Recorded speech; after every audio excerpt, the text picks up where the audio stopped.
Buongiorno, ben trovati telespettatrici, telespettatori di Antenna 3. Entriamo in diretta anche per questo venerdì 20 maggio per aggiornarvi su tutti i fronti della cronaca, della politica e dell'attualità nord-est. Tanti gli spunti anche oggi a partire dalla visita a Lampo del Premier Draghi questa mattina a Somma Campagna. Il Premier ha incontrato i ragazzi delle scuole lasciandosi andare su alcune considerazioni di tipo anche educativo e verrebbe da dire quasi motivazionale. Queste le immagini che ci arrivano appunto da Somma Campagna. Fra poco si collegherà anche il presidente della provincia di Verona, Manuel Scalzotto, per fare il punto di un incontro molto sentito, molto emozionante, al quale ha partecipato anche il presidente della regione del Veneto, Luca Zaia. Mezz'oretta in tutto, ma insomma il Premier è stato di parola e ha spaccato il minuto. Alle 9:30 era presente a Somma Campagna. Ovviamente nel corso delle nostre edizioni ve lo faremo sentire e ovviamente anche quello che è stato detto a margine, soprattutto da parte del Presidente della Regione del Veneto, Luca Zaia. Perché? Perché è ovviamente sul tavolo proprio in queste ore la questione delle concessioni demaniali. Come sapete, ieri sera c'è stato un Consiglio dei Ministri Lampo, convocato di tutta fretta dallo stesso Premier Draghi, che di fatto è andato in pressing sui partiti chiedendo di accelerare l'iter delle varie riforme, su tutte il DDL concorrenza, che dovrebbe arrivare in aula entro la fine di maggio e sul quale si pone la fiducia. Una delle questioni più spinose è quella relativa alle concessioni demaniali, una situazione spinosissima anche per il Veneto, che, lo ricordo, è la prima regione turistica in Italia. A questo punto vi farei sentire proprio le considerazioni fatte a margine di questo incontro da parte del governatore del Veneto, Luca Zaia. Luca Zaia quindi sulle concessioni demaniali. Sentiamolo. Noi siamo in assoluto accordo tra presidenti di regione perché il tema dei balneari venga risolto con il buon senso. Da un lato ci sono dei temi sicuramente riconoscibili, che sono quelli della libera concorrenza, che sono quelli di allinearci a quello che poi sono le normative, dall'altro c'è anche l'investimento e l'aver creduto in tempi nei quali queste aree demaniali erano abbandonate, erano discariche. Oggi, se c'è un fenomeno turistico in Veneto, e siamo la prima regione turistica d'Italia rispetto alle spiagge, ricordiamoci che una generazione, massimo 2 generazioni fa, erano assolutamente abbandonate e non conoscevano neanche il turismo, quindi va riconosciuto questo lavoro e lo sforzo che hanno fatto i nostri balneari. Quindi bisogna che ci siano tutti i correttivi del caso affinché loro possano partecipare in maniera assolutamente equa e bilanciata alle eventuali gare. Ecco, questa la richiesta del governatore del Veneto, Luca Zaia. Tra l'altro nelle prossime ore sentiremo anche i balneari che in questi minuti si stanno trovando a Bibbione. Il tema, lo ripeto, è spinosissimo. Fra poco ci collegheremo con il presidente della provincia di Verona, Manuel Scalzotto, che ha incontrato personalmente lo stesso Draghi, ma prima un po' di cronaca. La cronaca che ci porta sul Lungargine Ziani a Padova, dove un mazzo di fiori è stato deposto sul luogo dell'incidente mortale avvenuto poche notti fa. La Procura di Padova ha aperto un'inchiesta sulla morte del 27enne dello Sri Lanka falciato da un'auto la notte tra martedì e mercoledì, mentre in sella alla sua bici stava percorrendo Lungargine Ziani. A terra ancora i segni dei rilievi subito dopo l'impatto. Il 27enne in bicicletta è stato investito da un'auto che proveniva nel suo stesso senso di marcia. Molto probabilmente non si è accorto di nulla. Alla guida dell'auto una 76enne di Padova, sottoposta ad alcol test, è risultata negativa. Secondo una prima ricostruzione pare che a bordo dell'auto ci fosse un'altra persona. L'incidente è avvenuto intorno all'1:45. Il 27enne srilankese aveva appena finito il turno di lavoro e stava tornando a casa a Brusegana in bicicletta. La donna, dopo averlo speronato, si è fermata e ha dato subito l'allarme. Nonostante l'intervento immediato dei medici del 118, per il ragazzo non c'è stato nulla da fare. Le ferite alla testa sono state fatali. La 76enne è stata iscritta nel registro degli indagati con l'accusa di omicidio stradale. Indagini sono in corso anche in Polesine per fare piena luce sulla tragedia di Buso, frazione di Rovigo, dove l'ex campione mondiale di pattinaggio in linea Riccardo Passarotto, 26 anni, è morto in un incidente avvenuto nella tarda serata di mercoledì. Secondo una prima ricostruzione, Passarotto stava tornando a casa in moto quando ha perso il controllo, andando a urtare violentemente una centralina dell'Enel. Sul posto sono intervenuti gli operatori del SUEM 118 che lo hanno trasportato d'urgenza in ospedale, dove è deceduto poco dopo. I rilievi sono stati svolti dalla polizia stradale. Passarotto, iridato di pattinaggio nel 2015, dopo il ritiro dalla competizione aveva intrapreso la carriera di istruttore di bodybuilding. Indagini quindi sono in corso e c'è il lutto di un'intera comunità, anche quella sportiva. Mi dicono che adesso è con noi il presidente della provincia di Verona, Manuel Scalzotto, perché per Somma Campagna, per il veronese, è stata una giornata importante, visita lampo del Premier Draghi. Com'è andata, Presidente? Innanzitutto buongiorno. Buongiorno a lei e buongiorno a tutti i telespettatori. È stata una visita lampo, così all'ultimo minuto, predisposta soltanto l'altro ieri, ed è stata fatta una visita all'Istituto Dante Alighieri di Somma Campagna. Sono le scuole secondarie, primarie e secondarie, cioè elementari e medie. È un istituto importante perché ha il primato degli invalsi in Italia e questi bravissimi studenti hanno scritto al Premier alcune lettere e il Presidente Draghi ha pensato di andare loro a portare il suo saluto e fare visita. È stato molto interessante, ci siamo trovati anche con il Presidente Zaia, oltre che naturalmente al Sindaco Fabrizio Bertolaso, il Sindaco di Somma Campagna. Abbiamo accolto il Presidente, abbiamo potuto scambiare alcune considerazioni di attualità, cosa che il Presidente ha fatto anche con gli studenti direttamente nell'aula della classe che aveva spedito le lettere e poi in palestra alla presenza di tutti gli studenti dell'istituto. Senta, Presidente, abbiamo visto, la possiamo rivedere, la foto che la ritrae con il Premier Draghi. Vi siete detti qualcosa in particolare? C'è stata qualche richiesta? Ne ha approfittato? Mi scusi la domanda. Allora, so che oggi c'è un pranzo e ci sarà un incontro, diciamo, privato, poi con il governatore Zaia, con me che sono, diciamo, il rappresentante dei sindaci della provincia di Verona. C'è stato così, io ho portato la richiesta del saluto da parte di tutti i sindaci della provincia di Verona. Noi tra le tante cose negative del lockdown ce ne portiamo però una di positiva. Come sindaci della provincia di Verona ci siamo coordinati e ci vediamo periodicamente nelle videoconferenze e abbiamo una chat dove ci confrontiamo tutti. È stato fatto così, espresso il desiderio da parte degli amministratori di portare il saluto e di dare il benvenuto al Presidente Draghi, e questo è stato fatto, e così lui ci ha ricambiati e naturalmente ci ha ringraziati per l'importante lavoro svolto soprattutto nei 2 anni di pandemia Covid, e in particolare quello della prima fase, dove abbiamo avuto pesanti perdite e dove sostanzialmente diciamo, non si sapeva bene cosa fare. Grazie al nostro coordinamento crediamo di aver dato un po' un sollievo alle nostre cittadinanze.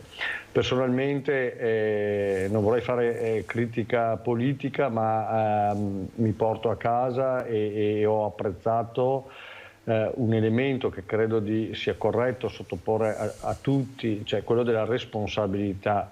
In questa fase è molto facile restare al bar, restare alla finestra, criticare, parlare. È molto più complesso dare delle risposte alle persone, alle imprese e assumersi delle responsabilità. In questa fase di costi dell'energia che sono più che duplicati, in questa fase di grave tensione, da una parte anche umana, non dimentichiamoci la guerra quanto dolore porta e non possiamo restare insensibili a questi aspetti anche se non sono immediati, e dall'altra tutte le preoccupazioni che vanno dall'aumento delle materie prime e quindi alle ripercussioni sul mondo dell'economia che si riverbano poi assolutamente in quello che è il tema sociale. I temi sul tavolo sono sempre tantissimi, tra l'altro dico a tutti i nostri telespettatori che ritorneremo a parlare di questo, del rialzo dei costi delle materie prime, del caro bolletta e quant'altro, anche con Roberto Padrin e Stefano Marcon, presidenti delle province di Belluno e Treviso, nel corso di questa diretta, perché il tema c'è ed è drammatico per certi versi. Ci sono dei preventivi che sono scoppiati letteralmente in mano agli amministratori, possiamo dirlo, Presidente? Assolutamente sì, il parterre degli ospiti è di tutto rilievo perché sia Padrin che Marcon sono i miei due colleghi in UPI Veneto, andiamo molto d'accordo, loro sono sicuramente degli amministratori capaci e preparati e confermeranno quanto vi sto anticipando io.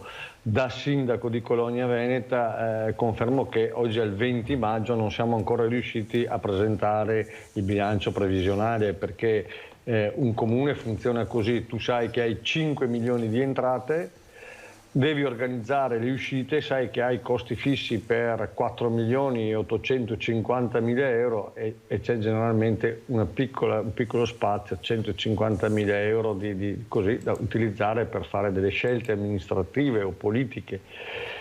E se però la bolletta che era di 300-400 mila euro normalmente per un comune, il grosso è l'illuminazione pubblica, è raddoppiato, vuol dire che io devo trovare altri 400 mila euro, i 100, 150, 175 che normalmente ci sono non mi bastano e quindi stiamo così piangendo con grande fatica cercando di andare a limare dappertutto, togliendo purtroppo in questo momento anche dei contributi alle realtà associative di tutti i livelli e quindi non è ancora un momento facile per fare gli amministratori. Senta, Presidente, le chiedo proprio un commento velocissimo in ultima battuta. Questa mattina abbiamo raccontato la visita lampo del Premier Draghi a Somma Campania, graditissima visita, ma ieri c'è stato un Consiglio dei Ministri altrettanto lampo, convocato alle 18 di sera, dove Draghi è andato in pressing sulle forze politiche della maggioranza, dicendo di fatto entro maggio bisogna approvare il DDL concorrenza e sciogliere tutti i nodi anche sulla questione delle concessioni demaniali. Abbiamo sentito poco fa anche il governatore Zaia su questo. Lei è esponente della Lega. Che cosa ci può dire in merito? Draghi ha fatto bene a muovere questo pressing? Guardi, ça va sans dire, certo, il problema dell'Italia io non credo sia intanto gli amministratori ma quanto il sistema e la burocrazia. Noi ci siamo fatti portatori di una riforma sostanziale attraverso l'istanza federalista, poi noi veneti col referendum sull'autonomia ci sentiamo di prenderci questa responsabilità proprio per avere che cosa? La capacità di risposte immediate, di scelte a quelle che sono le situazioni che accadono e non sempre parole, burocrazia, sistemi ingessati. Quindi posso capirlo, ha fatto bene e speriamo che nella istanza che il Presidente Draghi ha promosso ci sia anche la consapevolezza che serve una riforma sistemica e che così facciamo appello alla sua parte veneta, patrocini anche quella che è la richiesta da parte della nostra popolazione di autonomia. Noi siamo pronti. Grazie Manuel Scalzotto, Presidente della Provincia di Verona. Buon lavoro Presidente. Grazie a lei e ai suoi ospiti e un caro saluto a Padrin e a Marcon, che saranno sicuramente di grande qualità. Riferirò. Grazie davvero. E noi torniamo alla cronaca nel Trevigiano. Fra poco tra l'altro ci collegheremo con Lorenzo Maier da Venezia, perché è in corso anche uno sciopero dei trasporti. Ma prima l'ennesimo incidente sul lavoro che si è registrato a Pieve di Soligo, dove un operaio 32enne è rimasto ustionato. È ricoverato in gravi condizioni l'operaio di 32 anni di Follina, che nel tardo pomeriggio di ieri è rimasto vittima di un incidente sul lavoro in un'azienda che produce porte a Pieve di Soligo. Dai primi accertamenti il giovane stava lavorando davanti ad un macchinario nel reparto verniciature quando è stato investito da una fiammata. A lanciare l'allarme i colleghi, che l'hanno soccorso ed hanno subito chiamato i sanitari del 118. L'operaio è stato trasportato all'ospedale di Conegliano e poi al centro Grandi Ustioni di Padova, dove è ricoverato per le bruciature riportate al busto e agli arti. Sul posto anche i tecnici dello Spisal per accertare dinamica ed eventuali responsabilità dell'incidente. Rimaniamo nel Trevigiano, dove un uomo è stato salvato dai carabinieri, ha minacciato di darsi fuoco dopo 3 mesi agli arresti domiciliari. È accusato di sfruttamento di manodopera straniera per la raccolta dei mandarini in Calabria. Dopo 3 mesi di arresti domiciliari a Fonte, un 43enne tunisino ha minacciato di darsi fuoco quando ha saputo che il tribunale non ha accolto la sua richiesta di attenuare la misura cautelare. L'uomo ha preso una tanica di benzina, è sceso in strada e si è cosparso di liquido infiammabile. Sono stati alcuni cittadini a dare l'allarme. I carabinieri, intervenuti subito sul posto, sono riusciti a bloccarlo prima che riuscisse a darsi fuoco con l'accendino che aveva in mano. L'uomo è stato trasportato all'ospedale di Castelfranco e poi denunciato per resistenza a pubblico ufficiale. Siamo in grado adesso di collegarci con il nostro Lorenzo Maier da Venezia. Perché Venezia? Perché forse le ripercussioni dello sciopero nazionale in atto dei sindacati di base si sta registrando nella città lagunare. Lorenzo, come sta procedendo questo sciopero? Buongiorno Cristian, a te e ai nostri telespettatori. Dunque è uno sciopero, come peraltro era previsto, dalle percentuali di adesioni molto alte da parte dei lavoratori. Questa mattina alle Zattere è tuttora in corso, mentre stiamo parlando, un presidio anche dei lavoratori alle Zattere, proprio in uno dei punti cuore della città lagunare di Venezia. Chiaramente si parla già di una percentuale altissima di adesione allo sciopero, uno sciopero che, come hai giustamente tu ricordato bene da studio, è di carattere nazionale. Ovviamente Venezia e tutta la sua particolarità risente molto quanto ci sono queste mobilitazioni, perché ci si muove solo attraverso i vaporetti, ecco, non ci sono alternative. Sono comunque garantite, sono state garantite le fasce di rispetto questa mattina dalle 6 alle 9 e questa sera ugualmente per il rientro delle persone tra le 16:30 e le 19:30 ci saranno dei collegamenti garantiti. Le adesioni sono molte e i lavoratori hanno ribadito questa volontà di protestare anzitutto contro la guerra, ma poi di far sì che quello che ha innescato questa guerra, oltre alla drammaticità, non si ripercuota poi sui lavoratori. È una mobilitazione nazionale a Venezia che quindi non riguarda i temi, le caratteristiche di Venezia, che sono state già molto dibattute. Ecco Lorenzo, come dicevi tu, quindi c'è la protesta sindacale diciamo così, occupazionale sulle condizioni di lavoro. Tra l'altro il focus è sul settore dei trasporti, perché sono quelli che più hanno sofferto in questi 2 anni di pandemia, a Venezia poi in particolare, ma si è lanciato anche un messaggio, lo vediamo dagli striscioni, di pace fondamentalmente. Certo, un messaggio contro la guerra, è stato ribadito anche ieri. Ricordiamo poi che lo sciopero è uno sciopero indetto dai sindacati di base, SGB e USB, non da quelli confederali, anche se comunque l'adesione, da quello che vediamo, anche se i numeri definitivi si avranno nel tardo pomeriggio di oggi, è molto alta da parte di tutti i lavoratori, quindi in maniera trasversale è interessato ovviamente i vaporetti, i mezzi d'acqua, ma anche tutto il trasporto automobilistico pubblico lì.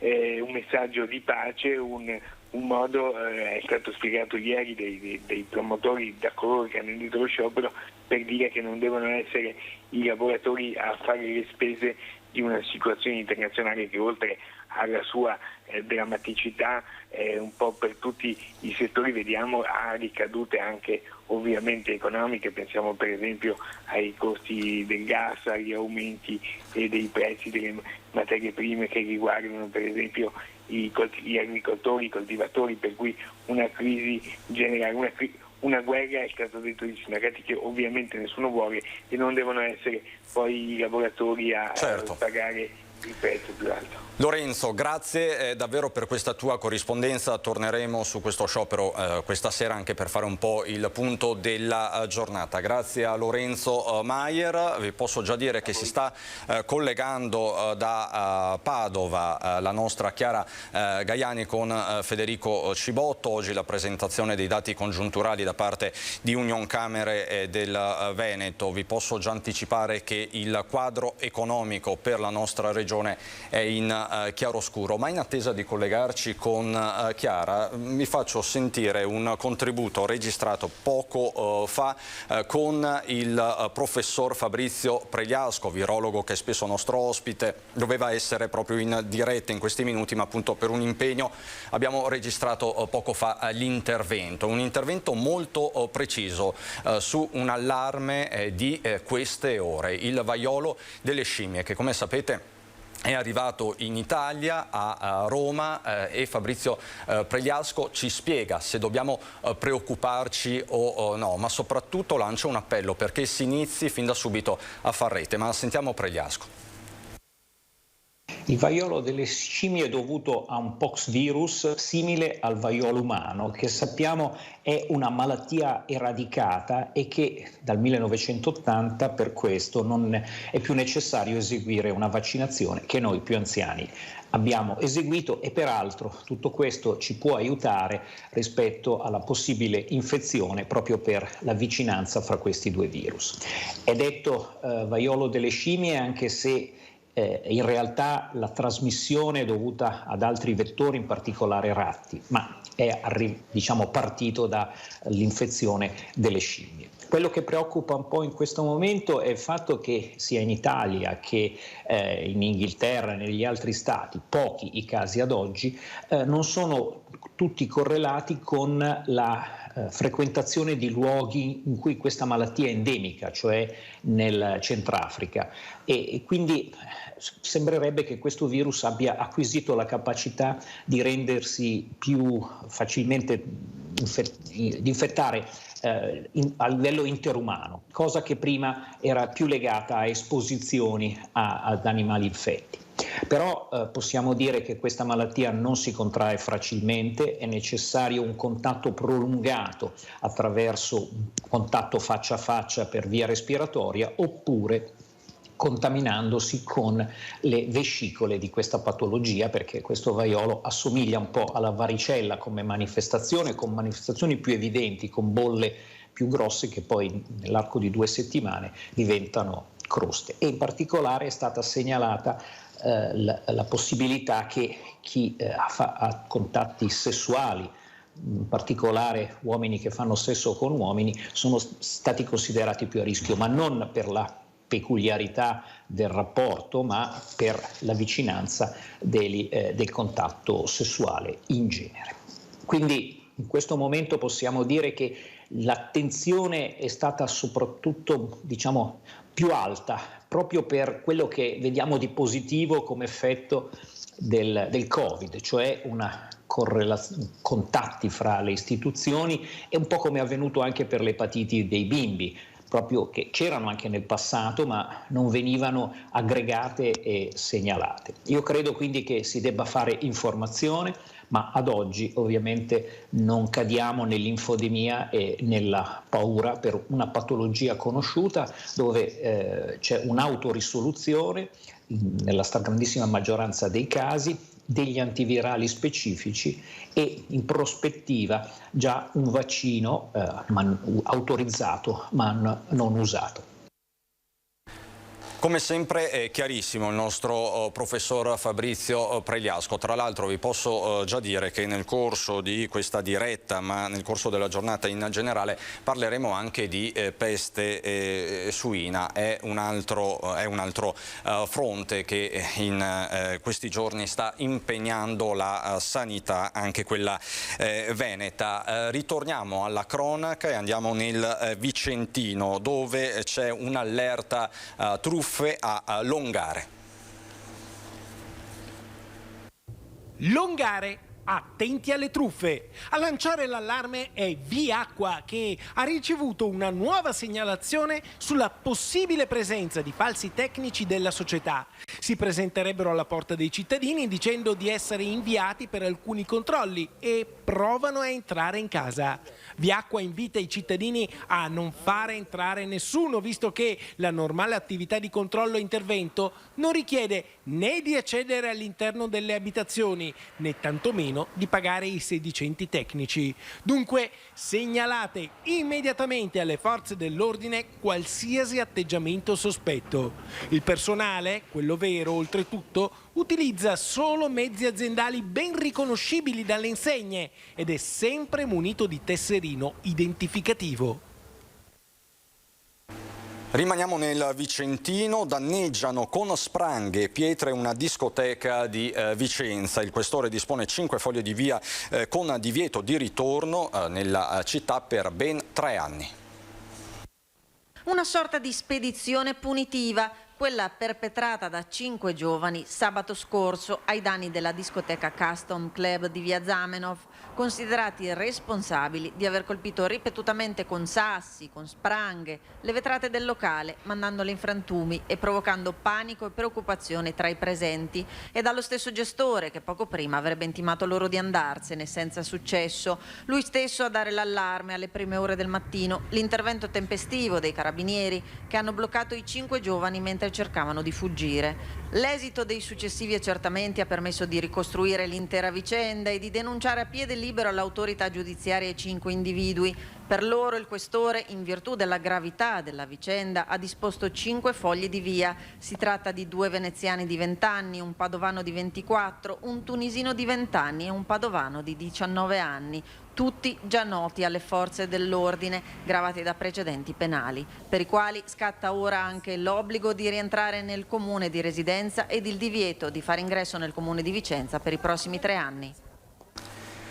Questa è la cronaca dal Vicentino. Abbiamo 2 collegamenti in ballo, uno con Padova per il quadro economico congiunturale veneto e uno con Venezia, dove c'è una protesta sindacale incandescente. Allora facciamo così, ci riallineiamo e andiamo in pubblicità fra poco.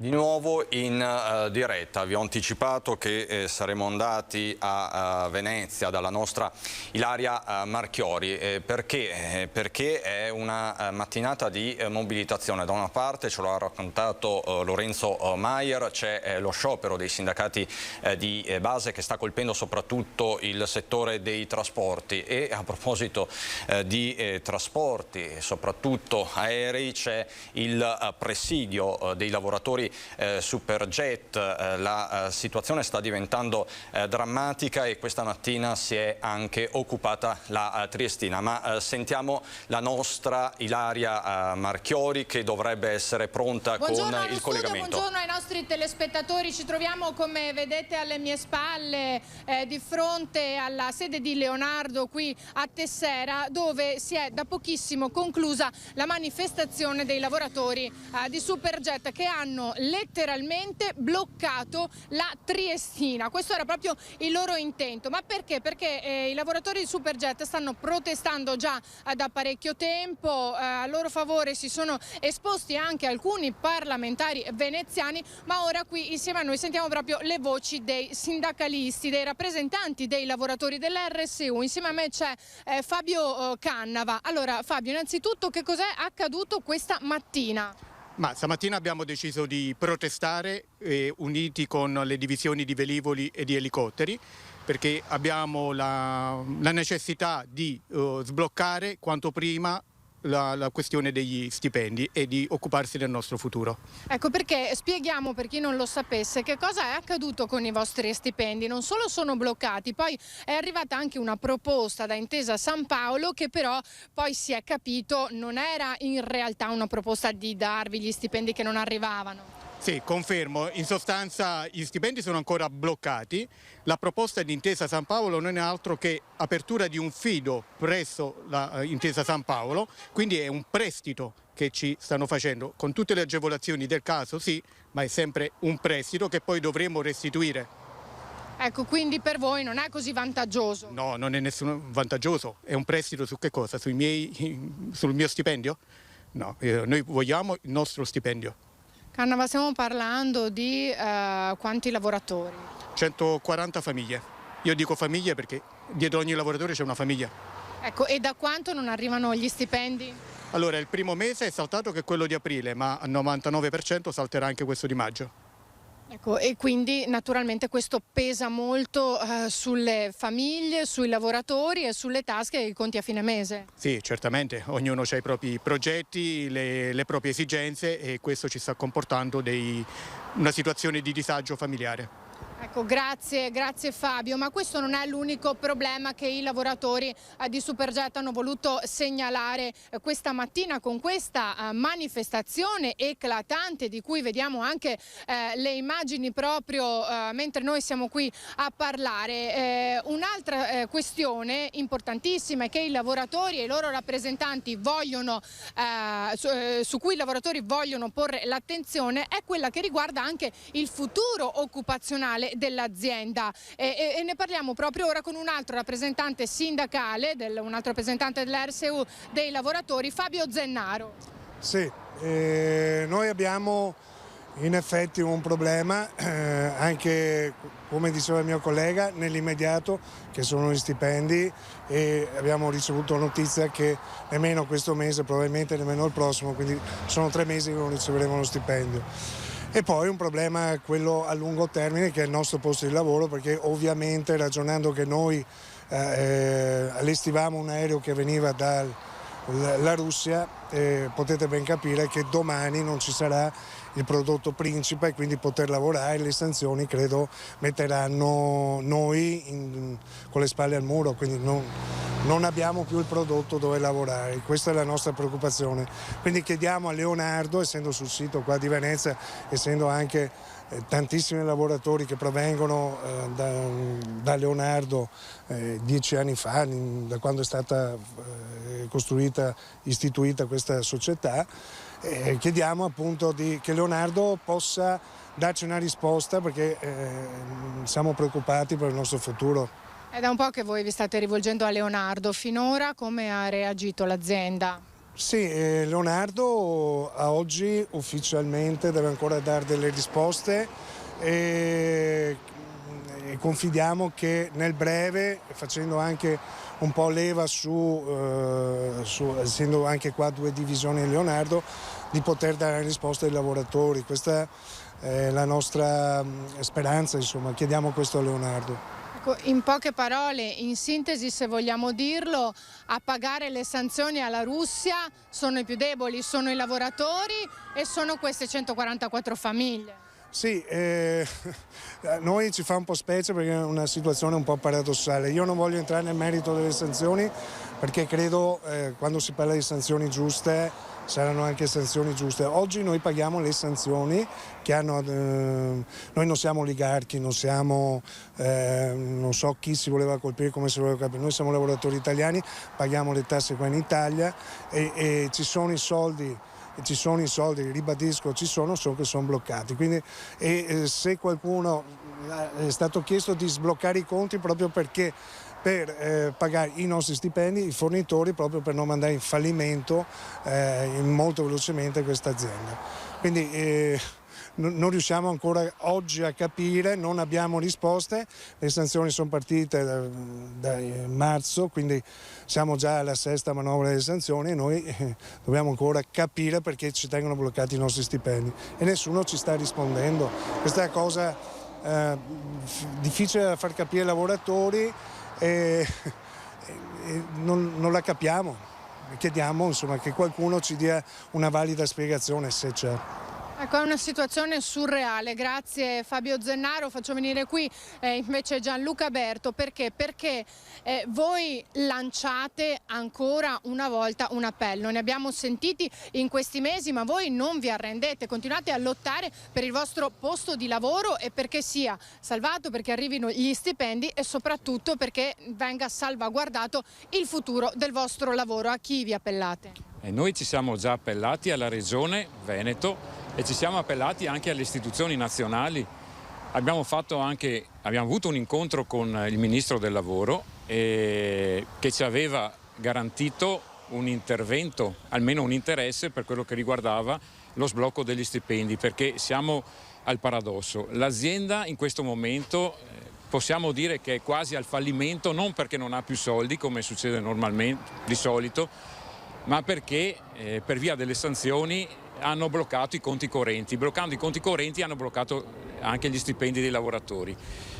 Come le dicevo, abbiamo avuto l'incontro anche col Ministro del Lavoro. Ora, da parte della Regione, da parte delle istituzioni abbiamo una grande solidarietà, ma con la solidarietà non si sbloccano gli stipendi. Quindi chiediamo un intervento immediato, perché anche questo mese probabilmente non avremo lo stipendio e non sappiamo se il mese prossimo ci sarà qualcosa. Senta Berto, questa vostra manifestazione di stamane è stata eclatante, avete bloccato la Triestina, avete intenzione di farne altre sul Generis? Noi questa mattina abbiamo avuto una grande manifestazione con una grande partecipazione e solidarietà anche da parte dei colleghi di Leonardo Elicotteri e Leonardo Velivoli. Non ci fermiamo perché se non cambia nulla non possiamo fermarci qua. La settimana prossima vediamo cosa decideremo di fare, certamente un incontro speriamo presto, veloce con il prefetto e dopodiché se ancora qualcosa non si sbloccherà dovremo obbligatoriamente andare avanti e appesantire ancora di più le manifestazioni. Ecco, tra l'altro diciamo che prima l'azienda lavorava bene. L'azienda lavorava, noi abbiamo 5 aerei fermi in casa che stavamo mettendo a posto per la vendita. C'era un contratto di vendita per tutti gli aerei che avevamo. Quando è arrivata la notizia dello scoppio della guerra tra Russia e Ucraina, voi vi aspettavate che vi sareste poi potuti trovare in mezzo a questo caos? No. Qualche sospetto lo avevamo avuto, però noi quando è scoppiata la guerra abbiamo continuato a lavorare. Le sanzioni così pesantemente come sono arrivate a marzo, quindi verso fine marzo, ma non pensavamo che ci fosse il blocco anche degli stipendi dei lavoratori, perché capiamo le sanzioni probabilmente saranno anche giuste, ma nel momento in cui bloccano gli stipendi dei lavoratori, come hanno detto i miei colleghi, qualcuno mi deve spiegare cosa c'entriamo noi con le sanzioni alla Russia.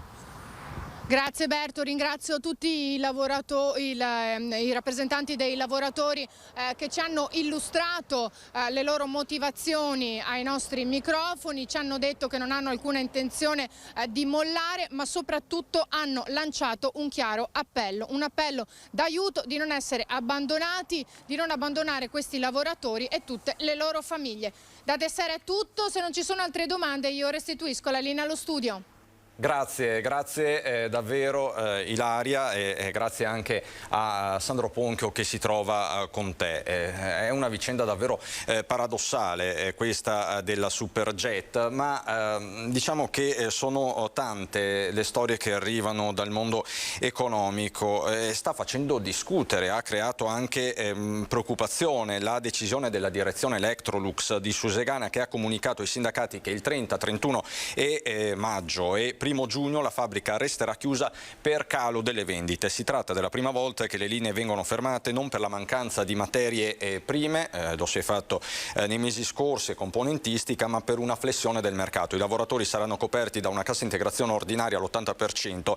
Negli ultimi tempi, evidenzia ancora la RSU, Electrolux ha adeguato i prezzi di listino con aumenti tra il 5 e il 7%, dato che aggiunto ad un contestuale aumento dell'inflazione, dunque a una perdita del potere d'acquisto delle retribuzioni, potrebbe aver generato la decisione da parte dei consumatori di rinviare acquisti non di prima necessità. Per il 23 giugno è stato convocato un tavolo nazionale. Come sapete, Electrolux è un po' la fabbrica simbolo, cartina di tornasole, poi anche delle dinamiche internazionali del mercato. Ci sono le imprese, avete sentito anche questa storia per l'appunto paradossale della Superjet, ma appunto a fare i conti con il caro bolletta, il caro energia, il rincaro delle materie prime, ci sono anche gli enti locali. Ne sa qualcosa Stefano Marcon, presidente della provincia di Treviso, che è collegato con noi. Buongiorno Marcon. Buongiorno a lei e buongiorno ai telespettatori. Ecco, Presidente, più volte parliamo con lei di questa situazione che è in continua evoluzione, perché di fatto sindaci, presidenti di provincia e tutti gli altri amministratori pubblici stanno rivedendo di giorno in giorno la contabilità di questi rialzi, perché come dicevamo prima con il presidente della provincia di Verona Scalzotto, i preventivi stanno letteralmente scoppiando in mano. Ed è così, ormai corre quasi il rischio di sembrare un disco rotto l'appello, il grido d'allarme delle pubbliche amministrazioni, che poi non riguarda solo le pubbliche amministrazioni, ma riguarda anche la filiera di chi opera assieme agli enti locali per la realizzazione piuttosto l'adeguamento del patrimonio immobiliare, no? Sappiamo che rispetto all'edilizia scolastica abbiamo intercettato 100 milioni di euro in provincia di Treviso, e con i limiti del PNRR e l'aumento del costo delle materie prime, oggi questo sta diventando un serio problema per la provincia di Treviso, per il comune di Castelfranco Veneto, perché non vi sono possibilità di intervenire con risorse proprie, anche laddove in qualche modo si riesca, perché ci sono esempi di carattere minore che piuttosto di lasciare incompleti le amministrazioni stanno intervenendo. Anche laddove si riesca, comunque ci sono difficoltà a trovare aziende che oggi facciano determinati lavori. Ci sono gare pubbliche che stanno andando deserte, nel migliore dei casi vi partecipa un'azienda solo, e non è una situazione semplice e bella per chi oggi è comune, piuttosto che, perché è un'opportunità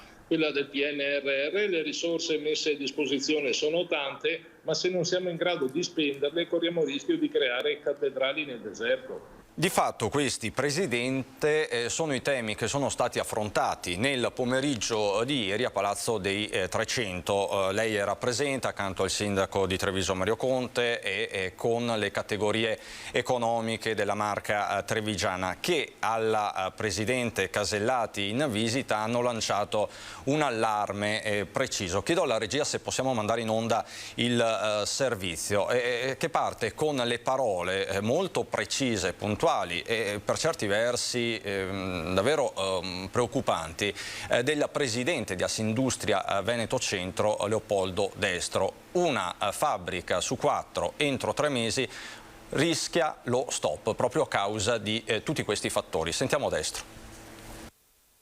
Gli spaventosi rincari di energia, gas, materie prime ed altre commodity, la scarsità di materiali, tutto ciò pesa sui costi e investimenti delle imprese, erode pesantemente i margini, al punto che si paventa il rischio di una riduzione della produzione di molte aziende manifatturiere. 1 su 4 a questi livelli di prezzo, se il conflitto durerà oltre i prossimi 3 mesi, rischierà di chiudere o di fermarsi.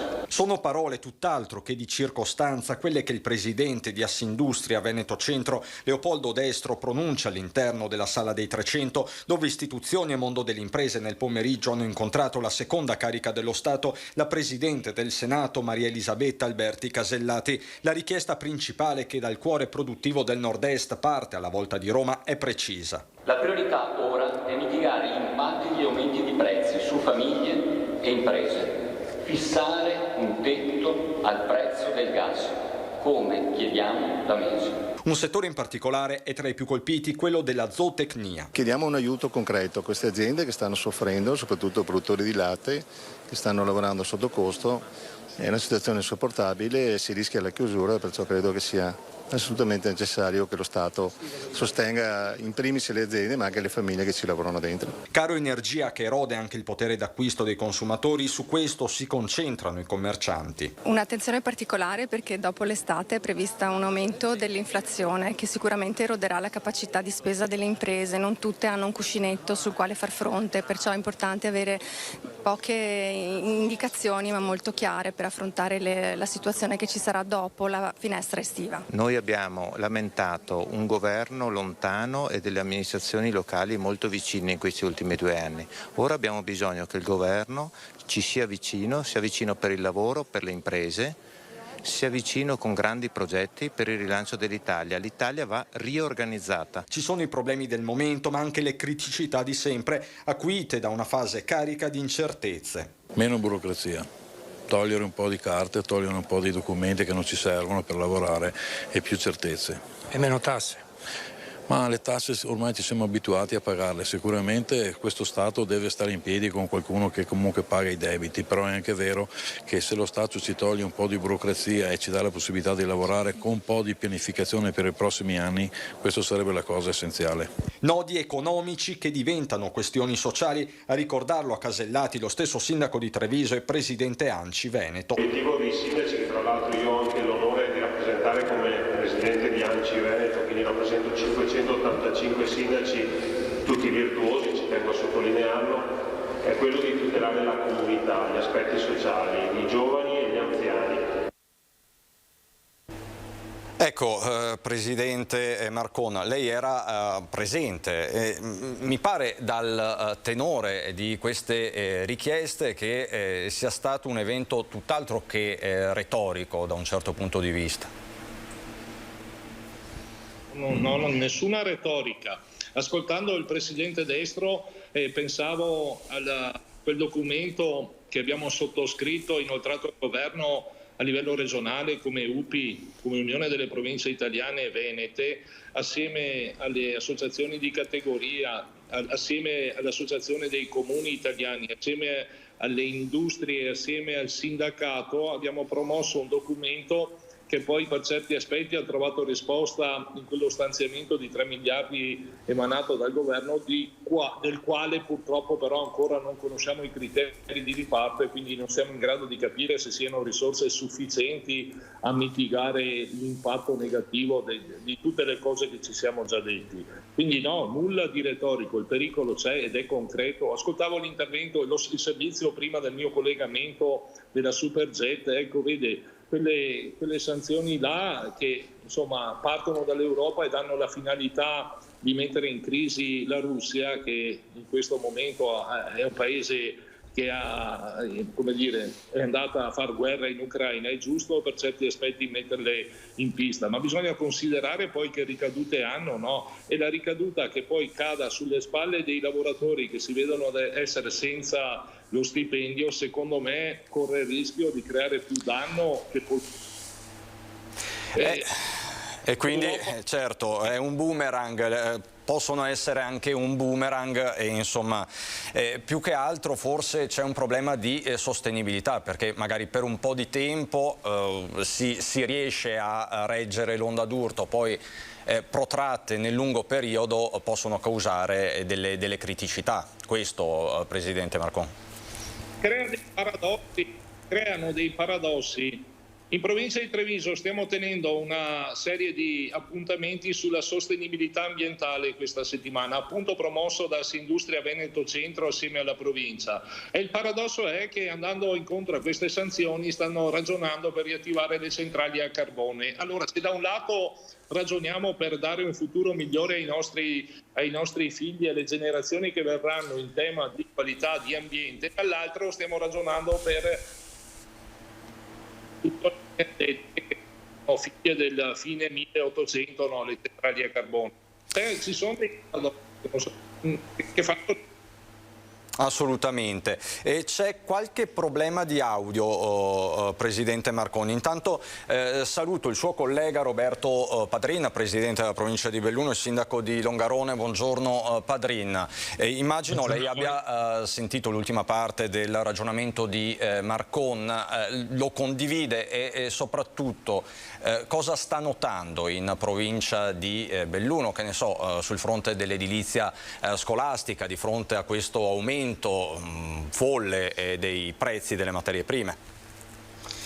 Ma forse al momento non ce ne rendiamo ancora conto in maniera forte, ma penso che a breve questo è un problema che dovrà trovare sicuramente una copertura finanziaria importante. Oggi leggevo che per queste opere il governo è pronto a stanziare 10 miliardi in più.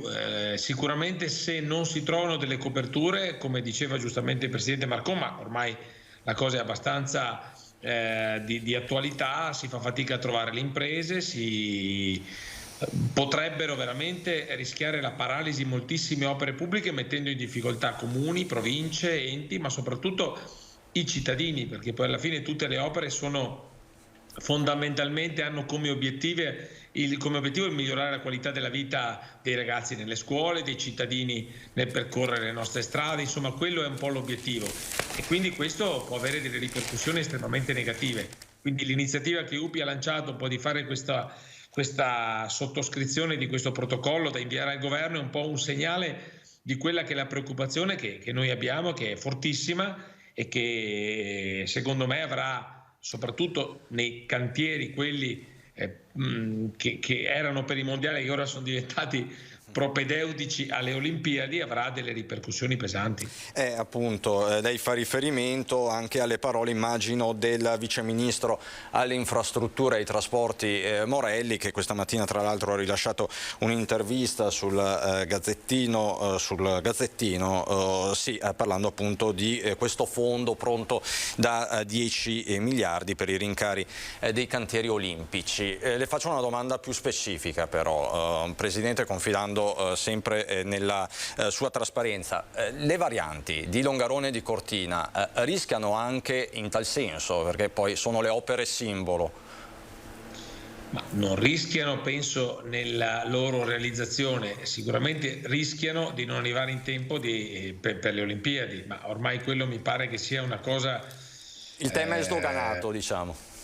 Non dico assodata, ma quasi. L'obiettivo è quello di cercare almeno di realizzarle in parte e potrebbe essere sufficiente per comunque migliorare una parte del traffico, soprattutto per quanto riguarda la variante di Longarone nel collegamento dall'uscita autostradale alla zona industriale, che secondo me potrebbe essere già un punto importante, e una parte di quella circonvallazione di Cortina che potrebbe essere utile per riuscire a calmierare, diciamo così, i passaggi all'interno della città. È un tema questo su cui bisogna correre e devo dire che in questi ultimi anche 2 o 3 mesi qui non sto vedendo un grande. È chiaro che tutti i progetti in questo momento sono in iter autorizzativo, quindi sono stati approvati i progetti definitivi ed ora si attende un po' l'ok della valutazione di impatto ambientale fondamentalmente. Certo.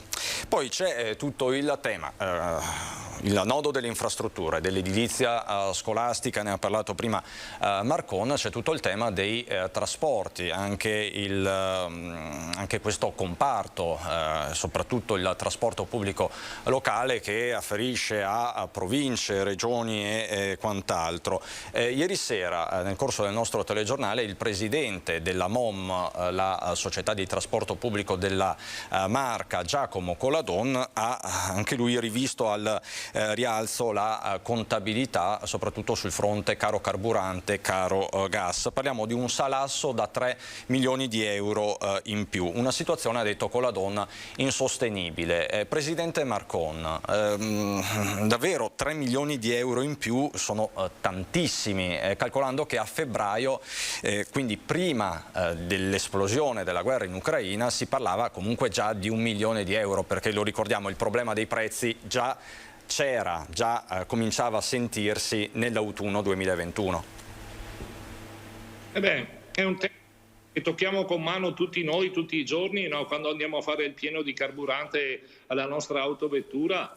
E la società MOM sta investendo anche su autobus ibridi a gas piuttosto che altro, sempre per una questione di sostenibilità. Il prezzo del gas abbiamo visto tutti dove è andato, e quindi i conti paventati dal presidente Coladon sono conti reali e rischi reali per la sostenibilità del bilancio di MOM stessa. C'è un tema, questa questione non investe solo il trasporto pubblico locale, ma anche la filiera dei trasporti delle merci, piuttosto che ogni cosa che fa bisogno di benzina o gasolio o gas per muoversi. C'è stato un aumento mai visto, indiscriminato, un po' figlio credo anche di speculazione per certi aspetti, che vede l'Italia, ancorché ci sia uno sconto sulle accise valido mi sembra fino a luglio di 30 centesimi al litro, avere ancora il prezzo dei carburanti tra i più alti d'Europa. E questo è il tema. Tra l'altro, lo dico a beneficio delle nostre telespettatrici e dei nostri telespettatori, lei è presidente della provincia di Treviso, ma anche imprenditore proprio nel settore dei trasporti. E a tal proposito le faccio una domanda. Oltre a questo problema, c'è anche quindi il caro carburante e l'incertezza che ben conosciamo, c'è tutto il problema della carenza di manodopera, la difficoltà a reperire autisti, me lo conferma?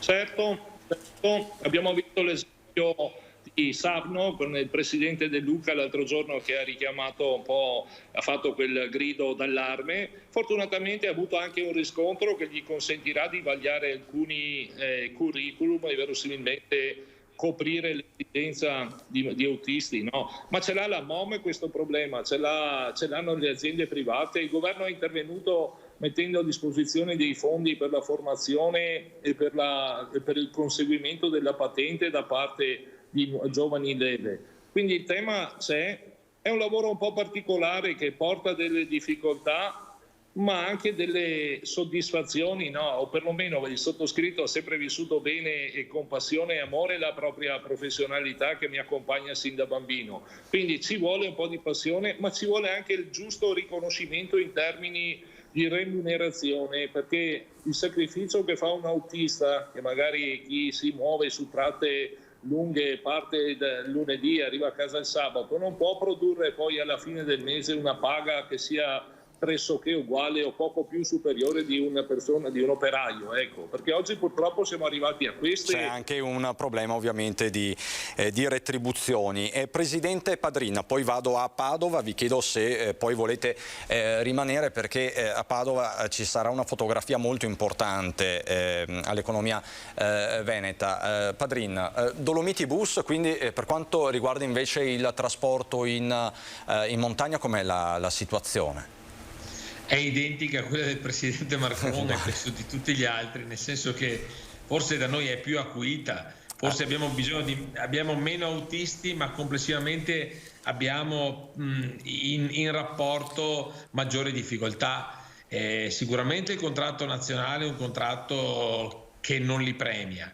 Dall'altro devo dire che in questo momento ci sono diverse attività lavorative con posti liberi, e quindi quasi ci troviamo di fronte ad avere una maggior offerta rispetto alla domanda, quindi è una situazione molto molto particolare. Io devo dire la sincera verità che con Dolomiti Bus abbiamo cercato anche un tentativo di costruire una sorta di academy con anche Veneto Lavoro e in collaborazione con gli enti locali, per cercare appunto di sollecitare i nostri cittadini a gratuitamente poter accedere a dei corsi di formazione e quindi poi essere inseriti all'interno del gruppo di autisti di Dolomiti Bus. Però le risposte in questo momento sono abbastanza deboli. Allora, saluto e ringrazio. Vi chiedo a Padrin e Marcon di rimanere ancora un attimo, però intanto saluto e ringrazio anche Francesco Berton dell'Asso Camping di Cavallino Treporti, c'è anche Walter De Cassan, presidente della Federalberghi di Belluno, perché poi la carenza di manodopera riguarda in questo preciso momento storico soprattutto il turismo, ma prima ve l'ho annunciata Chiara Gaiani con Federico Cibotto da Padova, dove questa mattina è stata scattata una fotografia puntualissima allo stato di salute dell'economia veneta. Ma raccontaci tutto, Chiara, buongiorno. Cristian, buongiorno a te, buongiorno a tutti i telespettatori. Ringrazio anche per la pazienza Mario Pozza, presidente di Unioncamere del Veneto, e Antonio Santocono, che è il presidente della Camera di Commercio di Padova, che ci hanno raccontato come sta l'economia del Veneto in questo primo trimestre. Un'economia che quasi a sorpresa, direi, di fatto sta abbastanza bene, anche se i timori non per il futuro prossimo, o meglio prossimissimo, ma per il futuro ci sono. E qui questa domanda la rivolgo a Mario Pozza, presidente appunto di Unioncamere del Veneto. Sì, grazie. Ci sono ovviamente delle ombre date dalla situazione, dalla guerra in Ucraina, dalla carenza di materie prime, dalle difficoltà che la Cina ha in questo momento legate al Covid. Il porto di Shanghai è fermo, si può dire, il costo dell'energia, la carenza di manodopera, la carenza di una programmazione sullo sviluppo di investimenti per trovare delle soluzioni al problema, e questo rifletterà nei prossimi bilanci. Adesso noi abbiamo fortunatamente avuto l'onda lunga del 2021, però non è sufficiente. Abbiamo dei dati positivi, siamo sempre una regione leader, non dimentichiamocelo, però ci devono essere delle condizioni per mantenere questo, che non possono essere legate solo alle nostre esportazioni, ma deve esserci anche un mercato interno. Però la bolletta elettrica non va a incidere solo nelle imprese, ma incide anche nelle famiglie, e quindi meno capacità di spesa, e questo andrà a riflettere dove? Sul commercio, sulla ristorazione, anche sul mondo della scuola. Ecco, al presidente della Camera di Commercio di Padova vorrei chiedere proprio di commentare i dati che riguardano la provincia di Padova, che sono leggermente migliori rispetto a quelli del resto del Veneto. Padova, e lo dico con orgoglio insomma da padovana, che ieri ha festeggiato gli 800 anni della sua università, e che quindi grazie proprio a questo slancio di ricerca forse si pone in questa dimensione. Allora anch'io da Presidente della Camera di Commercio, ovviamente rappresentante del mondo delle imprese, sono orgoglioso di questa cosa, anche se devo dire che questa tendenza si è verificata altre volte e qualche volta si è anche compensato con quella di altre province che hanno svolto questo ruolo di mosca cocchiera nell'economia. Però Padova è sempre stata avvantaggiata innanzitutto da una grande posizione geografica, da una posizione geografica ottimale rispetto al territorio regionale, dalla presenza di una fortissima università che con gli 800 anni di storia rappresenta la nostra più grande ricchezza, e che soprattutto è stata promotrice di attività imprenditoriali che poi hanno caratterizzato il nostro territorio.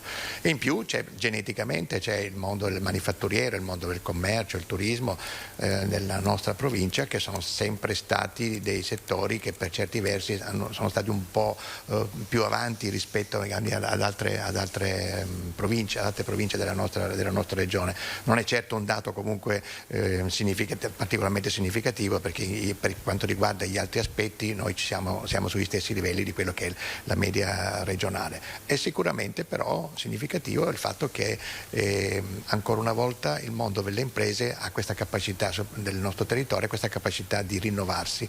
La pandemia ha fatto capire che certe cose sarebbero cambiate, e loro hanno deciso di cambiare business, di cambiare governance, di costituire nuove società. Come vediamo è testimoniato, c'è una crescita di 1 migliaio di nuove società nel nostro territorio.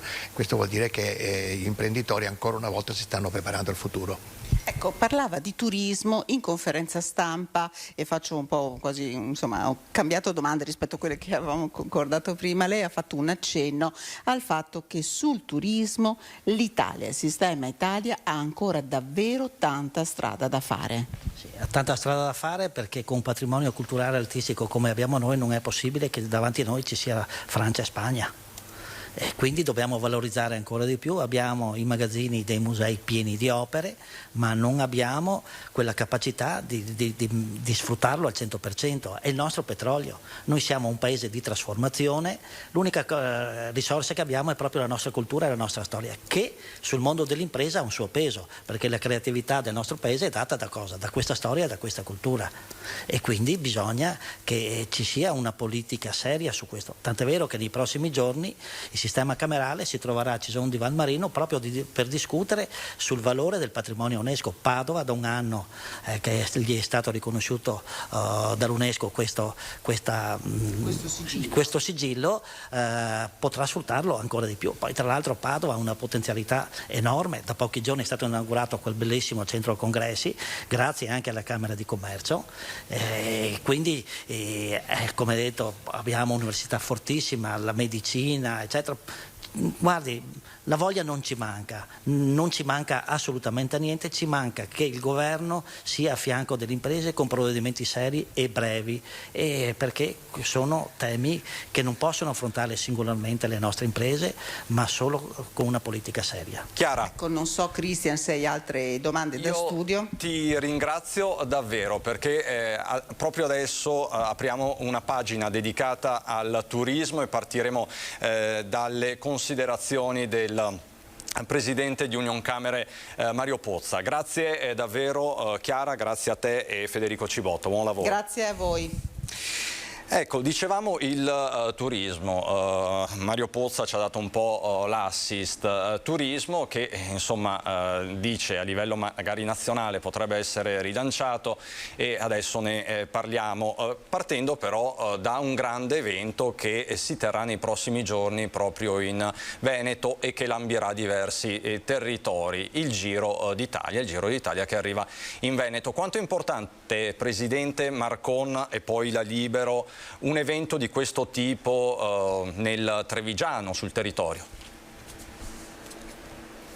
No, perché la storia del ciclismo e dei campioni di ciclismo non può prescindere dalla provincia di Treviso e dal Veneto tutto. Insomma, abbiamo avuto campioni del mondo, abbiamo società che producono biciclette che vengono utilizzate da tutti i professionisti e quindi non può prescindere da Treviso e dalla sua provincia il passaggio del Giro d'Italia. E conseguentemente con sé tutto quel che di economico muove, no? C'è un'organizzazione che è molto strutturata, riesce a dare risposte molto celeri, riducendo al minimo il disagio laddove passa il Giro d'Italia. Però è innegabile che quando vedi sfrecciare la maglia rosa nelle strade di casa tua, insomma un po' di emozione la provino tutti, dai grandi ai bambini, a tutti coloro che insomma nel ciclismo, che poi è la disciplina che incarna con sé i valori fondamentali dello sport, il sacrificio, il saper lavorare in squadra, affrontare le difficoltà delle salite, stare attenti in discesa. Insomma, il ciclismo secondo me è uno degli sport più belli al mondo e che passi da noi non può essere che non passi in provincia di Treviso.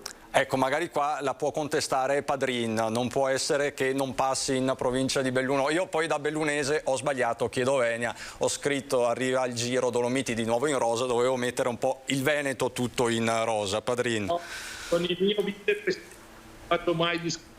Ciao Roberto. Ma io devo dire che sì, il Veneto è un po' la patria del ciclismo. Dopo è chiaro che la provincia di Belluno ha le Dolomiti, ha alcuni dei passi più suggestivi e sicuramente è teatro anche dal punto di vista agonistico dell'esito finale del Giro. Però il Giro è Veneto, è Treviso, è tutto, perché soprattutto in provincia di Treviso sono nate le più grandi squadre, soprattutto a livello dilettantistico, che poi hanno creato i campioni professionisti, quindi la storia è sicuramente trevigiana in parte, soprattutto da quel punto di vista. Poi nelle corse ovviamente noi abbiamo i ricordi più belli. Quest'anno poi abbiamo questa grandissima tappa alla Belluno Marmolada il 28 di maggio, che è un po' la penultima tappa del Giro. Queste sono le immagini, penso, bellissime del passaggio del Giro. Questo è l'entusiasmo che la provincia di Belluno ha nei confronti delle due ruote. Noi, devo dire la verità, siamo molto sfortunati con il tempo. Sì. E lo scorso anno quella tappa che doveva arrivare, che è arrivata a Cortina e che è partita a Sacile, purtroppo ha dovuto evitare il passaggio su 3 passi e di fatto è stata tagliata. Quest'anno poi ci è stato un po' restituito grazie ovviamente al contributo della Regione Veneto, della stessa mia provincia, dei fondi comuni confinanti e dei comuni. Si è riusciti a mettere in piedi questa grande tappa e ora veramente ci auguriamo che il tempo ci aiuti e possiamo vivere una giornata di ciclismo straordinaria. Il Giro, ho visto in queste prime giornate, nonostante non ci sia il campione italiano che, diciamo così, anima le folle, però ho visto una grandissima partecipazione di pubblico ovunque. E quindi questa è la testimonianza che questo è uno sport sempre che appassiona, perché è fatto di fatica, di sudore, di impegno, e devo dire che abbiamo una tradizione talmente forte nel nostro territorio che noi veramente non vediamo l'ora di abbracciare i ciclisti. Allora, grazie davvero Roberto Padrin, Presidente della provincia di Belluno, grazie Stefano Marcon, Presidente della provincia di Treviso, grazie e buon lavoro. Grazie a tutti. Ve li ho presentati poco fa, Walter De Cassan, Presidente della Federalberghi di Belluno, e Francesco Berton, Asso Camping di Cavallino Treporti. Buongiorno a entrambi. De Cassan, parto da lei e parto dalla fine, parto sempre dal Giro d'Italia. Tra l'altro ci eravamo sentiti proprio un anno fa in occasione del Giro, c'erano dei problemini perché poi l'anno scorso tra l'altro si era reduci dalla pandemia, da un'ondata molto importante, quindi c'era ancora un clima di profonda incertezza. Quest'anno invece? No, buongiorno Cristian, buongiorno a tutti. No, quest'anno c'è, al confronto rispetto allo scorso anno, c'è proprio un clima di certezza. Mi associo a quanto ha detto il Presidente, l'amico Roberto Padrin prima, sulle bizze del clima. Speriamo che non ci siano grosse problematiche sabato prossimo durante la tappa del Giro d'Italia con arrivo al Passo Fedaia. È chiaro, questo è sempre un po' il primo evento, il Giro d'Italia, il primo evento di massa, chiamiamolo, che apre la stagione estiva tutti gli anni ormai. Ecco, le chiedo, gli alberghi bellunesi sono pronti? Il grado di apertura come sarà? Saranno tutti aperti, solo alcune strutture? C'è un monitoraggio da parte vostra? No, su questo nessun dubbio, perché le prime aperture avvengono proprio in occasione del Giro d'Italia, che ripeto è generalmente il primo evento. Quest'anno tra l'altro è anche in concomitanza con il primo fine settimana di festività di Austria, Germania, Svizzera e dintorni, perché giovedì 26 in Germania, Austria e Svizzera è festivo, per cui abbiamo questi due eventi quasi in contemporanea.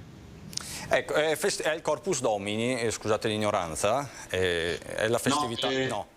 No, è l'Ascensione. Prima l'Ascensione, poi abbiamo Pentecoste e da ultimo Corpus Domini. Allora, chiedo a Berton, quindi questo ponte lungo potrebbe essere tonificante anche per il mare, per i camping? Innanzitutto buongiorno a tutti.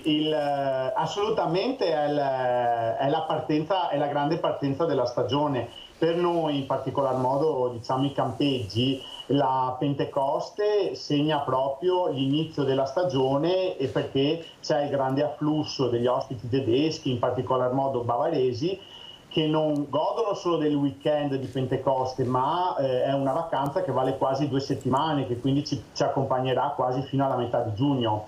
e le aspettative sono veramente alte, calcolando che già da 2 anni che noi in qualche modo questa fase della stagione la perdiamo, quindi sarà il vero inizio della stagione, sarà proprio questo, prima con l'ascensione, in particolar modo con gli austriaci, e poi dal 4 giugno in poi con i tedeschi e la Pentecoste. Ecco, diciamo, esatto, voi siete sempre i primi a partire come camping già da aprile più o meno, quindi di fatto negli ultimi 2 anni la prima parte della stagione è sempre stata bruciata in qualche maniera. In effetti sì, noi abbiamo in particolar modo a Cavallino Tre Porti quasi la metà delle strutture quest'anno aperto per Pasqua, quindi diciamo che negli anni la stagione si era molto allungata, abbiamo avuto questa triste parentesi, ma da quest'anno siamo ripartiti e qui la stagione ormai per moltissime strutture dura più di 6 mesi, da aprile fino ai primi di ottobre. Ecco. Pasqua è stata ricca di soddisfazioni, ci ha aiutato anche il bel tempo e quindi il weekend di Pasqua è andato molto bene, c'è stato un grande afflusso e ci ha fatto presagire che l'interesse, in particolar modo per il turismo all'aria aperta, per le vacanze appunto immerse nella natura è tanto. Lo vediamo anche dai dati previsionali delle prenotazioni, insomma. Ecco, ricordiamo poi tra l'altro che il distretto di Cavallino Tre Porti è uno dei principali in Europa da questo punto di vista, proprio del turismo en plein air, si chiama così, no? Sì, siamo definiti la capitale europea del turismo all'aria aperta, in particolar modo appunto per concentrazione di campeggi e anche per la qualità delle strutture. Ci sono tra le principali strutture di riferimento europee che vengono anche ogni anno riconosciute proprio dall'ADAC, che è la principale associazione degli automobilisti, ma che è un punto di riferimento proprio per il turismo all'aria aperta in Germania, che ogni anno premia numerose strutture, più di 10 appunto, con questo premio che si chiama Superplatz, che appunto identifica i campeggi eccellenti a livello di appunto servizi e di prodotto offerto. Diciamo in Europa c'è solo Cavallino Tre Porti che ha una concentrazione di questo tipo. E De Cassan, torno da lei. Noi abbiamo titolato Estate 2022 sarà davvero boom. Per la montagna, se non ricordo male, poi l'abbiamo sempre monitorata insieme questa situazione, De Cassan. Nel 2020 per la montagna, nonostante la pandemia e nonostante tutto, era stato un anno positivo, anzi c'era stata una riscoperta della montagna. Nel 2021, l'anno scorso, mi corregga sempre se sbaglio, c'è stata invece una flessione. Quest'anno che estate sarà? Sarà davvero boom? E soprattutto gli stranieri e la montagna. Concordo pienamente su quanto detto, che effettivamente si ragionava poc'anzi, che effettivamente l'estate 2020 andò meglio dell'estate 2021. Quest'anno fortunatamente stanno ritornando gli stranieri, che sono stati il grosso problema di queste 2 ultime stagioni, perché come giustamente diceva il collega di Federcampeggi, scusate se potrei sbagliare termine, giustamente ci è mancato l'anno scorso, 2 anni fa, anche in montagna quell'inizio di stagione che comportano i vari ponti di primavera della clientela europea di lingua tedesca, che sono completamente mancati gli scorsi, sia nel 2020 che nel 2021. Quest'anno invece siamo già in ottimo recupero, le prenotazioni stanno andando molto bene e stanno andando molto bene proprio da parte della clientela straniera, quindi c'è questo recupero di quella clientela che era andata persa in questi ultimi 2 anni e con buona tenuta anche degli italiani. De Cassan, è possibile che già si senta l'effetto Olimpiadi 2026? No.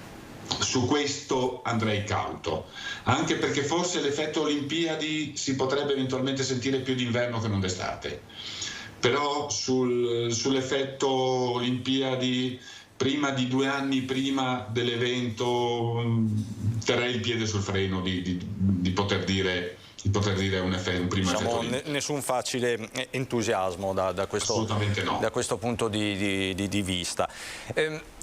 Chiedo a entrambi, dicevamo, sarà una buona estate, questa è la prospettiva, questo sembra il trend, ce lo auguriamo ovviamente tutti, e in una regione dove il turismo è la principale voce economica, è l'augurio di fatto di tutti.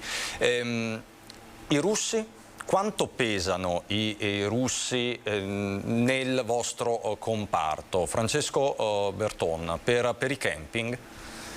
Per i camping il mercato russo non è mai stato un mercato di riferimento, i numeri sono veramente bassi, anche perché probabilmente non c'è la conoscenza del tipo di servizio offerto, quindi anche in passato, quando magari molte località con i russi appunto lavoravano, per quanto riguarda il turismo all'aria aperta e i campeggi non c'è mai stata una fascia di mercato importante. Sull'est Europa c'è sicuramente un'espansione nei mercati Polonia, Ungheria, Repubblica Ceca, però la Russia non è mai stato un mercato di riferimento, quindi questa situazione, anche a parte quella particolare che viviamo ora, ma anche dei precedenti embarghi, insomma comunque rallentamenti dei flussi, non ha mai toccato il mondo dei campeggi, in particolar modo del nord-est, diciamo. E De Cassan, il turismo russo nel bellunese, qual è invece il suo polso della situazione?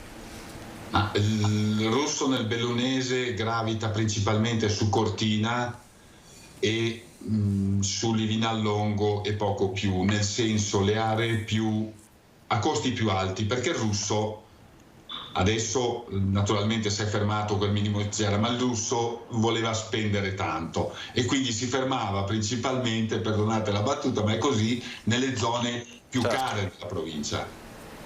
Ecco, non erano grandissimi numeri, però era sempre la cosiddetta clientela alto spendente, che per quest'anno verrà un po' a mancare. Però devo anche dire che il russo era un cliente più invernale che estivo. Invece ho notato un rallentamento, diciamo, di tutto il resto dell'est Europa, quindi per l'estate, quindi Polonia, Repubblica Ceca, forse un po' di pedale sul freno su quel tipo di clientela. L'altro tema che volevo affrontare con voi riguarda, l'ho anticipato prima, la carenza di manodopera. Si era già registrata nel 2020, anche l'anno scorso, perché poi di fatto la pandemia è andata un po' a desertificare alcuni comparti dal punto di vista occupazionale. Tanti operatori del settore turistico si sono riconvertiti nei mesi più duri del lockdown e quant'altro, sono andati nel manifatturiero, in altri settori. Da questo punto di vista, Francesco Berton, voi avete problemi proprio di assunzione di nuovi profili? Berton? Sì, assolutamente così, nel senso che ci sono delle grandi difficoltà a recuperare, diciamo, a reperire personale, in particolar modo nei servizi della ristorazione e delle pulizie interne alla struttura.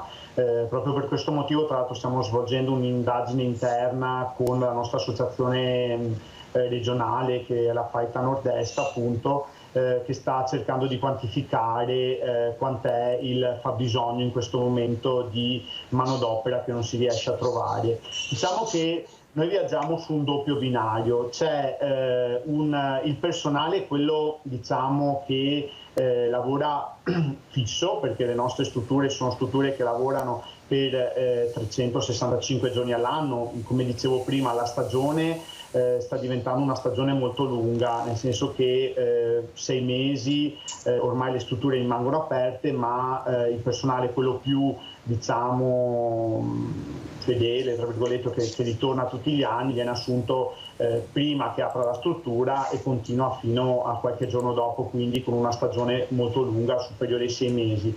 C'è poi invece il personale che di cui necessitiamo nei picchi di stagione, quindi nella parte più corta, diciamo luglio, giugno, settembre, e lì ci sono grosse difficoltà. Le motivazioni probabilmente stanno in più parti. Abbiamo visto già con la riorganizzazione del sistema appunto della disoccupazione, e già a partire quindi da qualche anno si è resa molto più difficile la ricerca di personale, insomma. Certo. E De Cassan? Purtroppo il problema c'è anche in montagna. D'estate un po' acuito dal fatto che molti preferiscono andare a lavorare al mare anziché in montagna, ed effettivamente è un problema serio. Io credo che ormai sia diventato un problema proprio culturale del lavoro. Abbiamo avuto anche in queste settimane delle campagne di stampa allucinanti, in cui pareva che tutti gli albergatori siano dei negrieri degli schiavisti. Io a questo non ci sto. Non ci sto a questa situazione di descriverci sempre come dei negrieri degli schiavisti. Mancano, questo l'ha detto il ministro Garavaglia giusto sabato scorso a Parma all'Assemblea di Federalberghi, nel settore mancano 350.000 addetti. Ma allora, se da un lato abbiamo un tasso di disoccupazione altissimo e in un settore abbiamo carenza di 350.000 addetti in tutta Italia, vuol dire che effettivamente c'è anche qualche problematica nel mercato del lavoro. Se non ricordo male, quando fu introdotto il reddito di cittadinanza, e non voglio sparare a zero sul reddito di cittadinanza, è una delle cause, però si disse che nel frattempo si doveva riformare anche quelli che erano i vecchi uffici di collocamento, che adesso al momento non mi sovviene come si chiamino adesso. Centri per l'impiego. Centri per l'impiego, grazie. No, non mi veniva proprio il termine. Se fai una riforma ma non la fai completa, allora il meccanismo si inceppa. Come avete detto giustamente prima, sì, in questi 2 anni molti si sono ripiazzati su altri settori, perché chi ha perso il lavoro in albergo però veramente il problema non è, sta diventando a mio parere proprio un problema culturale del lavoro. Cioè ci sono forse troppi pregiudizi, cioè nel senso viene visto magari come un lavoro, lei dice, non qualificato e qualificante o poco retribuito, oppure magari appunto lei diceva non ci sto a passare per negriero, perché appunto ci sono state delle voci che magari riportano questa situazione che poi in realtà è tutta da verificare, ma quindi dove sta il nodo, De Cassan? Se lo sapessi andrei alla ricerca della soluzione, perché il problema è proprio quello che non si riesce a capire quali siano i motivi. Poi attenzione che in questi 2 anni chi ha sempre lavorato, chi si è conservato il lavoro, anche in 1 o 2 magari su una famiglia di 4 persone, non aveva modo di spendere, per cui ha aumentato i risparmi. Perché ricordiamoci che in questi 2 anni sono stati chiusi ristoranti, cinema, teatri, pizzerie e compagnia bella, la gente ha risparmiato, qualcuno ha risparmiato anche un bel po' di soldi, chi ha sempre avuto modo di lavorare in questi 2 anni. E come dicevo prima, se sapessi dov'è realmente il problema, andrei alla ricerca della soluzione, che tra parentesi, parlavo proprio fra venerdì e sabato a Parma all'Assemblea Nazionale con altri colleghi, il problema è trasversale in tutta Italia. Certo. Non è che ci siano delle zone franche in cui il problema non esiste, ma il problema è di tutta l'Italia, ma anche da quanto leggo in giro, social, eccetera, anche all'estero la problematica esiste. Quindi non è tutto oro quel che luccica andare all'estero, andare a Londra, andare in Germania, in Francia a lavorare. Quindi è proprio una problematica strutturale. Condivide Berton? Sì, nel senso che probabilmente le ragioni di questa situazione stanno da più parti. Sicuramente il reddito di cittadinanza non aiuta, non la vedo come unica causa, ma sicuramente anche il fatto di aver ridotto, comunque modificato fortemente quegli ammortizzatori che accompagnavano i lavoratori da una stagione all'altra ha penalizzato fortemente chi si dedicava appunto al lavoro stagionale, che è quello che contraddistingue le nostre strutture. Probabilmente c'è anche poca consapevolezza a livello nazionale del valore che può avere un lavoro di questo tipo, perché il fatto dei lavori, diciamo dei contratti a termine che vengono fatti, vengono spesso e volentieri disincentivati, quindi probabilmente le ragioni stanno da più parti. Invece il lavoro, quello nel mondo del turismo, è un lavoro specializzato e specialistico e che può dare grandi soddisfazioni, perché ci sono delle nicchie di specializzazione appunto nel nostro settore che sono importanti e da valorizzare, tant'è che anche i percorsi formativi che nascono da più parti attraverso gli ITS, percorsi universitari, percorsi di diploma, appunto fanno vedere come il nostro settore ha bisogno invece di specializzazione. Non è un ripiego momentaneo, ma è una professione che ha bisogno anche di una formazione e delle capacità importanti. E di azioni quindi nel medio e lungo periodo. Grazie Francesco Berton della Socamping Cavallino Treporti, grazie Walter De Cassan, presidente della Federalberghi di Belluno. Noi adesso andiamo in pubblicità e poi toccheremo diversi temi. Vi do prima però un aggiornamento di cronaca che mi arriva adesso dalla redazione. C'è stato un incidente in via Crevada a Refrontolo, schianto tra un motociclista e un'auto. Il Centauro di 32 anni è stato trasportato d'urgenza al Cafoncello. Adesso il meteo, pubblicità e poi di nuovo in diretta.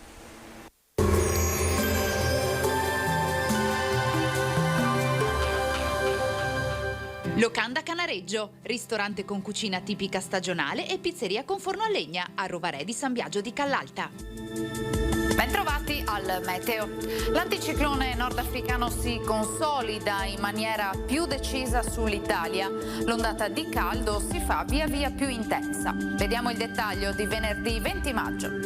Sul Veneto avremo una giornata di sole pieno, come vediamo. Il cielo infatti si presenterà sereno o velato. Non si esclude la consueta variabilità pomeridiana sui rilievi e sulla pedemontana. Temperature in aumento con valori estivi, minime tra 11 e 20 gradi, massime comprese invece tra i 24 e i 31 gradi all'incirca.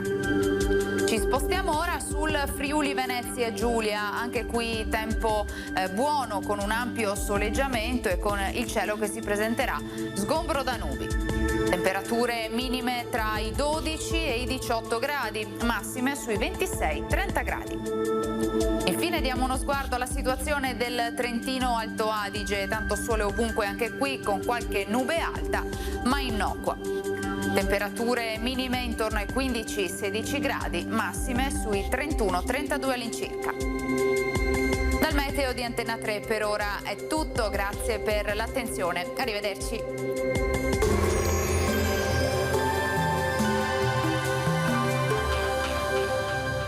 Locanda Canareggio, ristorante con cucina tipica stagionale e pizzeria con forno a legna a Rovarè di San Biagio di Callalta.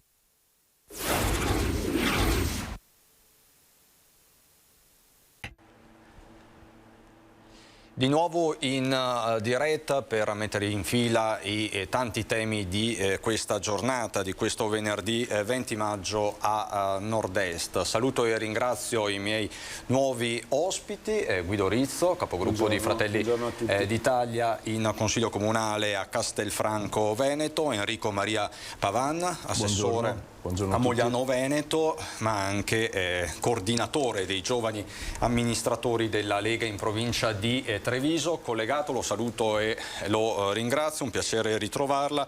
Alessandro Luigi Bisato, già sindaco di Noventa Padovana, segretario regionale del Partito Democratico. Buongiorno Bisato. Buongiorno a voi. Allora, partiamo dalla visita di questa mattina del Premier Draghi a Verona. È stata la nostra apertura di diretta, avete visto quei bambini che hanno cantato l'inno d'Italia al Presidente Draghi che li ha incontrati per circa mezz'ora, un Draghi per certi versi molto rilassato, e questo a poche ore da un Consiglio dei Ministri che invece è stato descritto come molto teso, lungo appena 8 minuti, il tempo necessario però per strigliare di fatto i partiti della maggioranza e dire che non si può più tergiversare, perché di fatto ieri sera alle ore 18 il Premier ha convocato d'urgenza questo Consiglio dei Ministri dicendo: bene, il DDL concorrenza con tutti i suoi nodi, compreso quello delle concessioni balneari, va affrontato entro la fine di maggio, e su questo ci mettiamo pure la fiducia, come poi ha ribadito a margine del consesso il ministro veneto Federico D'Incà. Del resto sapete anche delle fibrillazioni che ci sono tra alleati di governo, soprattutto i malumori del Movimento 5 Stelle dopo il blitz di fatto in Commissione Affari Esteri che ha portato la presidenza Forza Italia dal Movimento 5 Stelle a Forza Italia, con l'individuazione di Stefania Craxi. Insomma, è la cronaca politica di questi giorni. Draghi quindi a Verona ha detto tante cose, ha esortato i giovani a impadronirsi del loro futuro, ma ha detto anche che spero nell'anno prossimo lo stop alla mascherina. È la prima volta che il Premier si sbilancia su un tema, come sapete, sempre molto sensibile. Spero che l'anno prossimo, queste le parole precise pronunciate da Draghi a Somma Campagna, non ci sia più bisogno di mascherine e che la pandemia non ritorni. So quanto avete sofferto alla vostra età, è importante stare insieme. So quanto avete sofferto, perché alla vostra età la cosa più importante è appunto la vita sociale. Gli insegnanti vi aiutano ad avere consapevolezza assieme ai genitori, ma anche i vostri amici. Stare insieme aiuta a capire chi siete, con amore, con bontà, con allegria. Vi dovete divertire. Ecco, insomma, belle parole, però quelle iniziali vorrei sentire un vostro commento. Guido Rizzo. Ma speriamo che sia così, ci attendiamo tutti finalmente di poter dire ai nostri figli che non serve più la mascherina per andare a scuola, che non deve essere più uno strumento obbligatorio. Ha fatto bene Draghi a ricordare che i bambini hanno bisogno di vivere la loro infanzia assieme, di viverla con tutte le cautele del caso sicuramente, ma anche con la possibilità di giocare tra di loro, di divertirsi, di stare assieme, di fare la ricreazione assieme e non a gruppi o seduti sui tavoli. Perciò ci aspettiamo che il governo rispetti le parole del Presidente del Consiglio, porti avanti una strategia rapidamente per garantire ai genitori delle famiglie di avere il prossimo anno finalmente un ritorno alla normalità anche a scuola. Bisato, su questo tema specifico.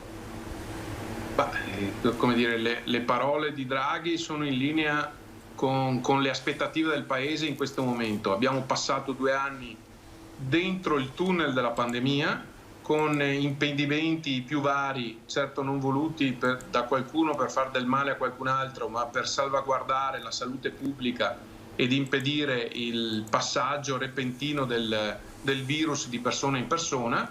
Con la fine del periodo di emergenza, quindi con giugno, vengono meno sostanzialmente tutti i vincoli nelle relazioni interpersonali. Quindi bene ha fatto Draghi a precisarlo ai più piccoli, a quelli che hanno subito anche psicologicamente il peso più grande di questa cosa che leggeremo sui libri di storia. Purtroppo ne è susseguita un'altra che è la guerra, che ci sta facendo ripiombare dentro un'altra situazione che certo non potevamo aspettarci. Comunque su Draghi sul suo atteggiamento nell'essere uomo di Stato io mi ci ritrovo profondamente, anche nel lapidario messaggio dato al Consiglio dei Ministri ieri. Non dimentichiamoci che abbiamo in ballo più di 200 miliardi con tutta una serie di scadenze temporali da rispettare, altrimenti le varie tranche non arrivano. Poi le mediazioni in politica sono non dovute ma necessarie, però devono sempre portare a una definizione di un dato di fatto, altrimenti si rischia di fare il gioco dell'oca e ripartire da zero. Lapidario a dire poco, insomma, stando alle cronache di Palazzo. Pavan, poi torniamo anche sulle fibrillazioni interne alla maggioranza. In realtà però la Lega, soprattutto anche pochi giorni fa, il sottosegretario all'istruzione leghista ha detto bisogna procedere subito, bisogna togliere subito le mascherine da scuola. Quindi di fatto Draghi dà una notizia, cioè si possono togliere sì, forse, ma dal prossimo anno scolastico. Ma sicuramente è una notizia che tutta l'Italia attendeva.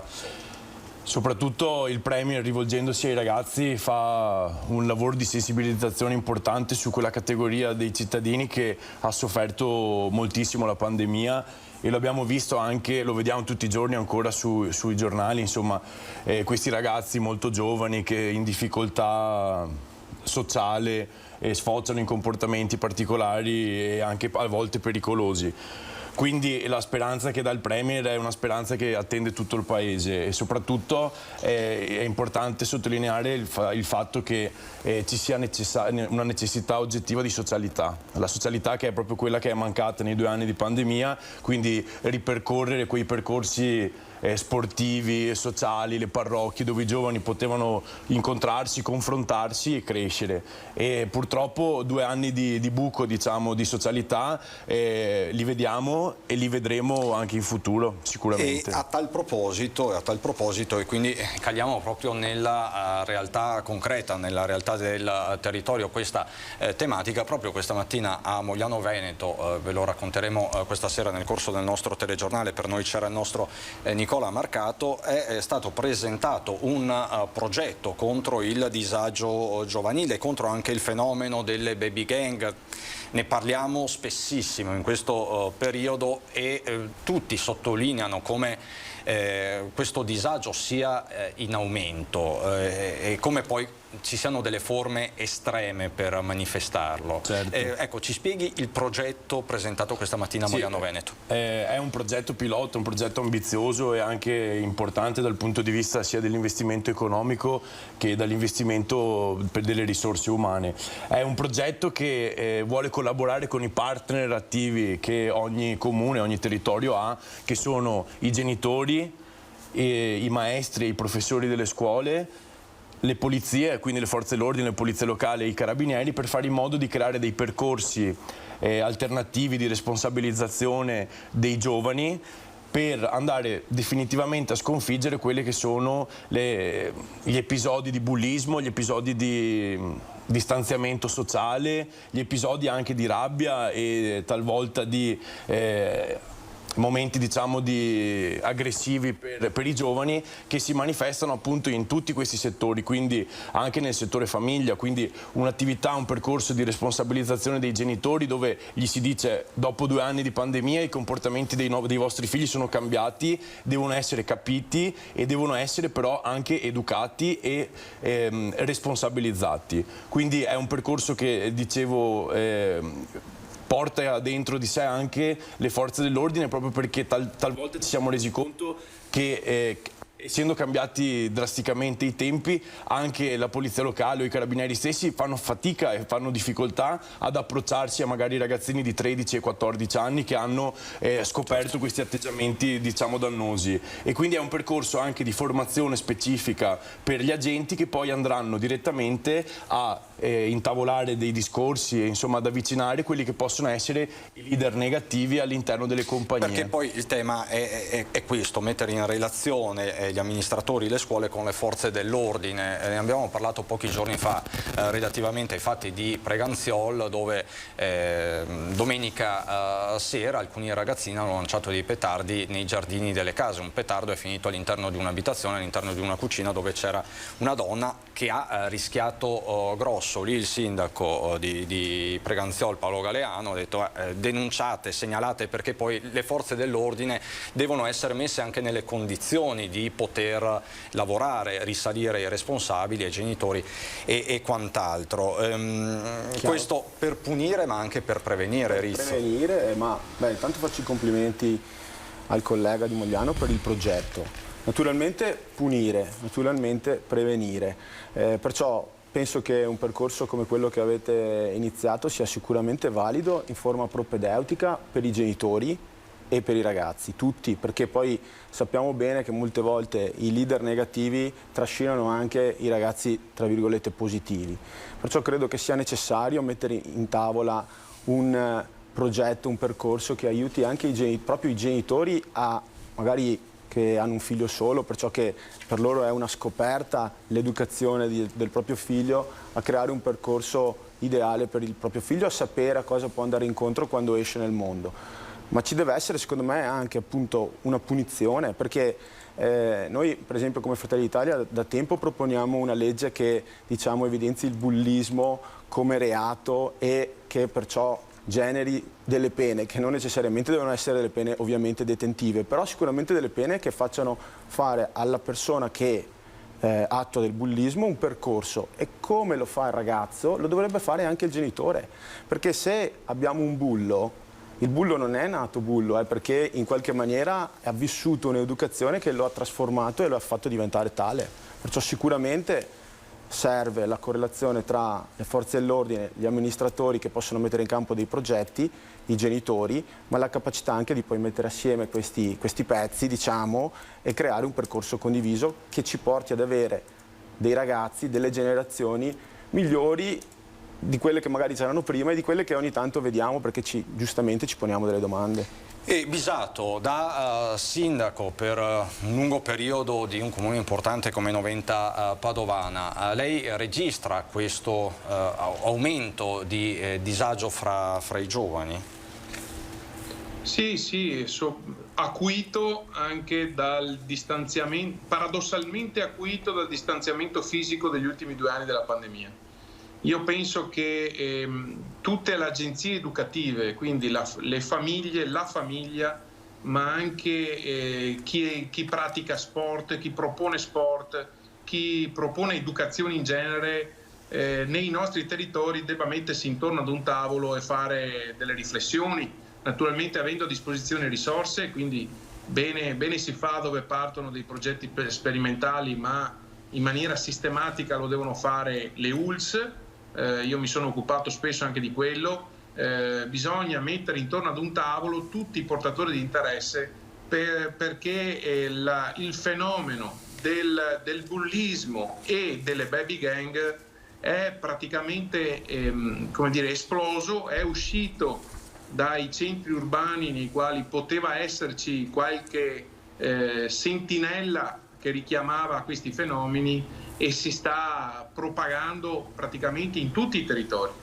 Da questo punto di vista io non mi sento a priori di condannare qualcuno. Io registro la difficoltà nell'intervenire. Le agenzie educative sono state praticamente messe all'angolo senza averne colpa in questi 2 anni, perché la scuola è stata fatta in DAD, lo sport non si è potuto fare, gli oratori e i patronati vivono una fase storica difficile, bisogna ripartire da lì. Le famiglie spesso sono sole, però devono capire anche i genitori che l'istruzione, l'educazione dei figli è un tema principale nella vita di ognuno, preso dai tanti interessi lavorativi, la frenesia del mondo che viviamo. Rischiamo di costruire una prossima generazione sbrindellata, senza magari che ne abbia colpa, anzi spesso non ne ha colpa, stanno dicendo al mondo le difficoltà che portano dentro. Certo, quando si arriva a fatti delittuosi non può esserci che la repressione, ma quando si arriva alla repressione vuol dire che c'è stata la sconfitta di tutte le agenzie che devono occuparsi di educazione, e dentro queste agenzie ci sta a pieno titolo anche il comune, l'ambito territoriale nel quale questi ragazzi vivono. Serve, e chiudo, una visione d'insieme. Il rischio altrimenti è che ogni territorio provi ad intervenire, ma poi gli sfuggono i fenomeni, perché la baby gang non si localizza per antonomasia sempre e solo dove si vive, ma spesso dove si studia, dove si hanno relazioni. Quindi bisogna collaborare tra i territori per avere un approccio univoco. Pavan. Sì, all'interno di questo progetto poi abbiamo voluto inserire anche uno di quei settori fondamentali appunto per la comunità, che è lo sport, quindi le attività sportive che ci sono nel territorio. Noi abbiamo assistito appunto, come dicevo prima, al periodo di pandemia con una grandissima mancanza per i ragazzi, che è stata proprio la presenza delle attività sportive, cioè i campi dove potevano andare a sfogare, potevano andare a giocare, potevano andare a incontrarsi. E sono stati chiusi, e abbiamo sempre sostenuto che le attività sportive e lo sport in genere abbia un altissimo contenuto sociale, sia un altissimo contenitore per quelli che sono i valori di comunità. All'interno delle attività sportive c'è la possibilità di imparare continuamente, perché devi rapportarti con il tuo mister, il tuo allenatore, con i compagni addirittura più grandi, e devi cominciare ad essere un esempio per i compagni più piccoli. Quindi il periodo che ci ha visto così in difficoltà viene comunque dopo anche un periodo in cui sono stati in difficoltà gli istituti sociali, come per esempio le scuole. Le scuole hanno vissuto un periodo di difficoltà che inizia prima del Covid, e quindi la valvola di sfogo per antonomasia, secondo la nostra visione, sono appunto le associazioni sportive, che devono essere tutelate e garantite anche dalle amministrazioni, e devono continuare a poter dare il loro apporto, perché sono delle vere palestre di vita e fanno in modo di plasmare in positivo quelli che saranno i cittadini del futuro. Questa mattina dunque Draghi a Somma Campania, ma questa visita istituzionale arriva all'indomani di un giovedì importante per il Veneto. Ecco, queste sono le immagini dell'arrivo del Capo dello Stato Sergio Mattarella a Padova per gli 800 anni di fondazione dell'Università del Bo. È stata una giornata importante non solo per l'Ateneo, per l'intera città. Qui lo vedete appunto con i vertici istituzionali della regione del Veneto. Mattarella, che ha richiamato alla responsabilità, che si è soffermato sui temi del momento. Poi nel pomeriggio la seconda carica dello Stato, Maria Elisabetta Alberti Casellati, si è recata anche nel Trevigiano. C'è stata una riunione in Palazzo dei 300, c'è stato un appello delle categorie economiche, ve lo abbiamo mostrato prima, ma successivamente a questo appello la stessa Casellati ha rilasciato delle dichiarazioni ai nostri microfoni, intervistata da Nicola Marcato. Sentiamo Casellati. Lei ha detto agli imprenditori la vostra preoccupazione e la nostra preoccupazione. Sì, siamo tutti preoccupati per questo conflitto tra Russia e Ucraina, che porterà inevitabilmente a conseguenze economiche, le ha già portate nell'aumento delle bollette, e in prospettiva ci sono problemi che riguardano l'approvvigionamento, il costo, le materie prime, l'insufficienza anche alimentare, quindi i temi sono tanti. Quindi noi auspichiamo che ci sia un cessate il fuoco al più presto e che ci sia un tavolo diplomatico nel quale riescano a trovare finalmente un accordo. quindi questo è il nostro auspicio, anche per questa terra che devo dire lascia sorpresi perché Treviso e la sua provincia è un gioiello di creatività e devo dire che hanno attraversato la pandemia addirittura aumentando il grado di produttività, quindi se sono preoccupati loro che sono riusciti ad andare in controtendenza rispetto a quello che è l'economia nazionale, è chiaro che una preoccupazione reale c'è. Chiedono gli imprenditori di sveltire, snellire la burocrazia. Io dico sempre così, che la burocrazia è il nostro socio di maggioranza e abbiamo bisogno di velocizzare le decisioni, di eliminare vari passaggi inutili e anche di alleggerire il fisco. In questo momento ci sono famiglie in sofferenza ed è chiaro che anche l'aumento dell'energia colpisce le fasce più deboli, quindi speriamo che tutto si risolva al più presto. Del resto Treviso è un messaggio di speranza. Ecco, parole di fiducia, di ottimismo da parte della seconda carica dello Stato, non potrebbe essere per certi versi altrimenti, però i temi sono tutti sul tavolo. Casellati che è ritornata sul tema di un negoziato per l'Ucraina, di un cessate il fuoco. Rizza, una via possibile questa? Ma sì, direi di sì, però penso anche che ci sono delle cose che si potrebbero mettere in campo al nostro interno e che per questioni probabilmente politiche non si fanno. Certo che speriamo tutti che ci sia un cessate il fuoco in Ucraina per l'aumento dei costi, per soprattutto le vittime che ci sono in questo momento in Ucraina, per le famiglie che si sono dovute dividere, per tutto quello che significa una guerra. Però per esempio noi, i parlamentari di Fratelli d'Italia, la scorsa settimana hanno presentato una mozione in Parlamento per sospendere il reddito di cittadinanza e usare i fondi sostanzialmente per aiutare il caro bollette, le famiglie e le aziende. Mozione bocciata. Perciò credo che quando poi si va a parlare di vorremmo, ci sono anche delle cose che si possono attuare e che poi evidentemente non vengono perseguite dove si vota, dove si prendono le decisioni. In questo senso io ritornerei un po' sul discorso delle fibrillazioni all'interno del governo, perché sono cose, lasciami dire, ormai normali.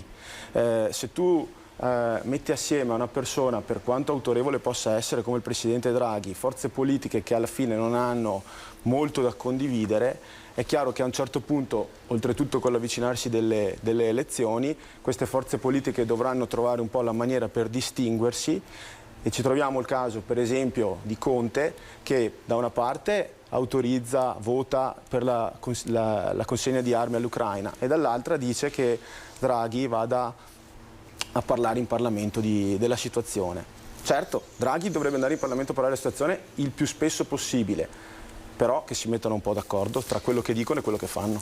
E Bisato, su queste fibrillazioni all'interno della maggioranza, in particolare possiamo chiamarlo quasi psicodramma da parte dei 5 Stelle, rischia di far saltare il tavolo, è diciamo così un temporale pre-estivo, che cos'è? Che cosa sta succedendo?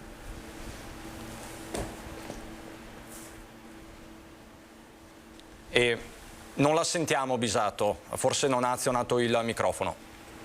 Mi scuso, era per non far sentire eventuali rumori di sottofondo prima negli interventi dei colleghi. Dicevo, è chiaro che l'intervento che io prima ho definito lapidario del Presidente del Consiglio ieri in presidenza dei ministri sta a significare in maniera proprio quasi trasparente, chiara, diretta: non tiratemi per la giacca, non mettetemi dentro la campagna elettorale che ogni partito vuole cominciare a fare, visto che fra 10 mesi, in ogni caso, al di là di quello che magari qualcuno dice, si va nuovamente a votare, perché ogni 5 anni si vota e non col solito refrain che in Italia non si voterebbe mai e che è sempre un governo dei nominati.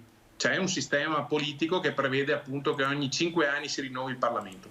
Allora, queste fibrillazioni, da un certo punto di vista anche naturali, mi viene da dire, non devono però nuocere alla cornice ideale dentro il quale sta questo accordo politico, che presuppone che ci sia un governo di sanità pubblica nato appunto per sanità pubblica, perché eravamo in piena pandemia, a maggior ragione adesso che siamo anche dentro una guerra, e soprattutto con le eventuali conseguenze negative se non si riesce a portare a termine gli impegni che ci siamo presi con la beneamata, aggiungo io, Unione Europea, che mette a disposizione 200 miliardi e ne metterà a disposizione degli altri se vogliamo aggredirli, conquistarli nelle prossime settimane per fare ulteriore transizione ecologica.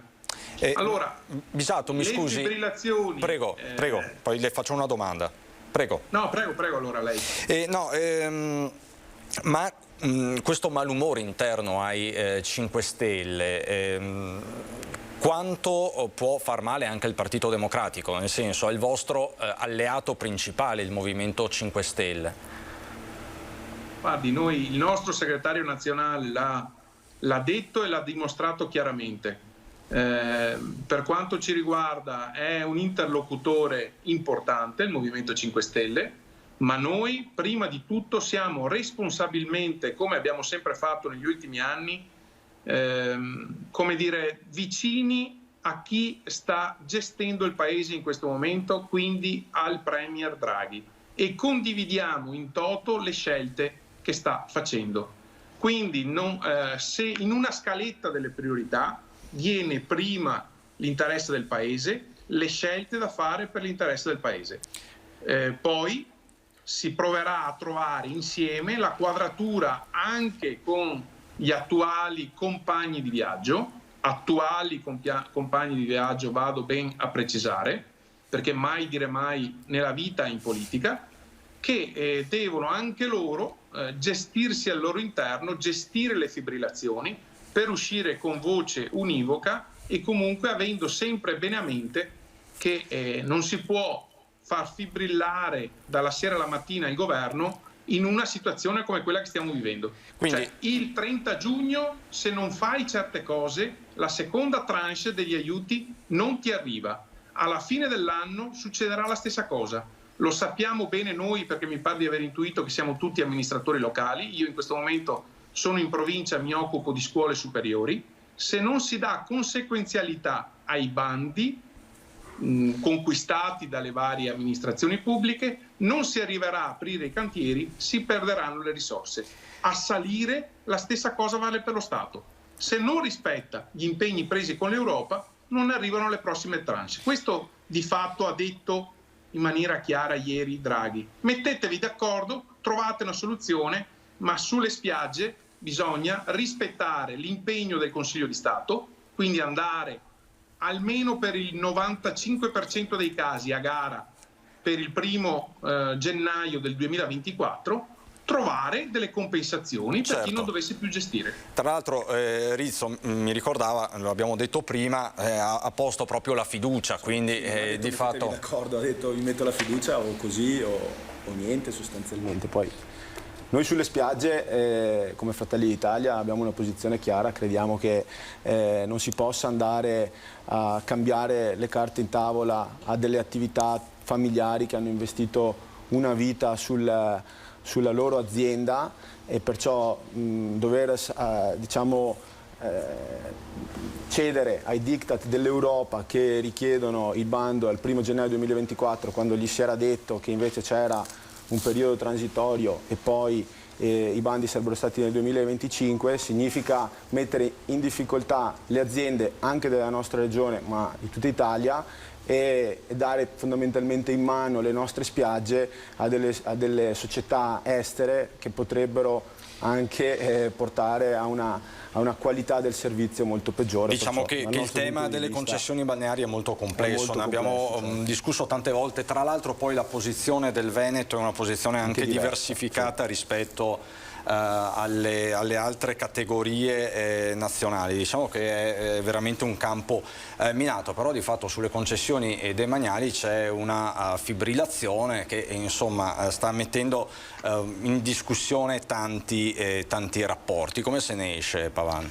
Ma allora, intanto io voglio iniziare sottolineando il fatto che, visto che noi siamo proprio degli amministratori locali, a me piace entrare diciamo dalla parte del cittadino e non dalla parte del politico. Oggi come momento storico c'è assolutamente bisogno di risposte e di risposte chiare. E le risposte devono essere date per quanto riguarda il lavoro, e stiamo vedendo anche situazioni complicatissime, nel senso che le paghe medie sono sempre più basse, il potere d'acquisto è sempre più basso, non c'è possibilità addirittura per le aziende che cercano personale di riuscire a integrare nuove assunzioni, proprio perché si fa fatica da una parte a trovare il personale, ma dall'altra c'è sempre più un numero crescente di persone che lo cercano.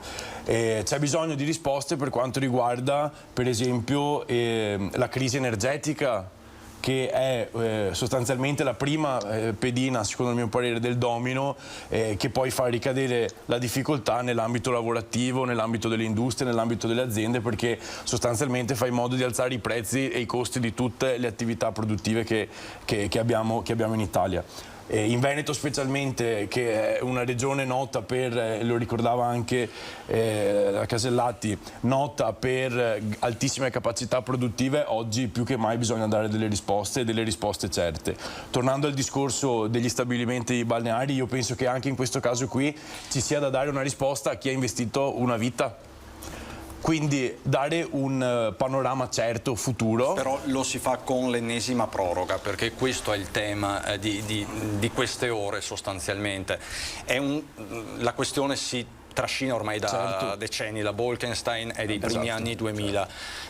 Però lo si fa con un'ennesima prova, però la necessità secondo me è quella di dare una risposta, cioè nel senso dare certezza a chi ha investito, e che sia una certezza negativa o positiva. Io non sto dicendo diamo garanzie totali anche quando non c'è la possibilità di darle, diamo però una risposta certa che garantisca a queste famiglie di correre ai ripari nella malaugurata ipotesi, oppure di entrare con nuova linfa e nuova forza dentro l'attività produttiva che gestiva. Ecco, ci siamo occupati prima di andare in pubblicità dei rapporti tra 5 Stelle e Partito Democratico. Come stanno invece i vostri rapporti, Fratelli d'Italia e Lega? Perché insomma bene ma non benissimo, mi verrebbe da dire.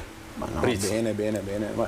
Io parlo ovviamente per me, e noi a Castelfranco stiamo bene, stiamo portando avanti delle politiche direi ottimali, erano quelle che ci eravamo prefissati, c'è un ottimo dialogo con la Lega, c'è un ottimo dialogo col sindaco Marcon, e credo che poi sul territorio sia anche facile, nel senso che sul territorio ci sono i temi fondamentali nei quali, se sei diciamo di centrodestra come siamo noi, alla fine riusciamo ad avere una linea di pensiero univoca. Poi io penso che dove Lega, Fratelli d'Italia e Forza Italia vanno unite si vince sempre e si fa anche un ottimo lavoro. Poi dal punto di vista nazionale in questo momento la Lega ha scelto una strada differente, naturalmente invece noi siamo contenti di aver scelto la nostra strada, di aver mantenuto con gli italiani sempre e solo un'unica parola. Vado più nello specifico, Pavan.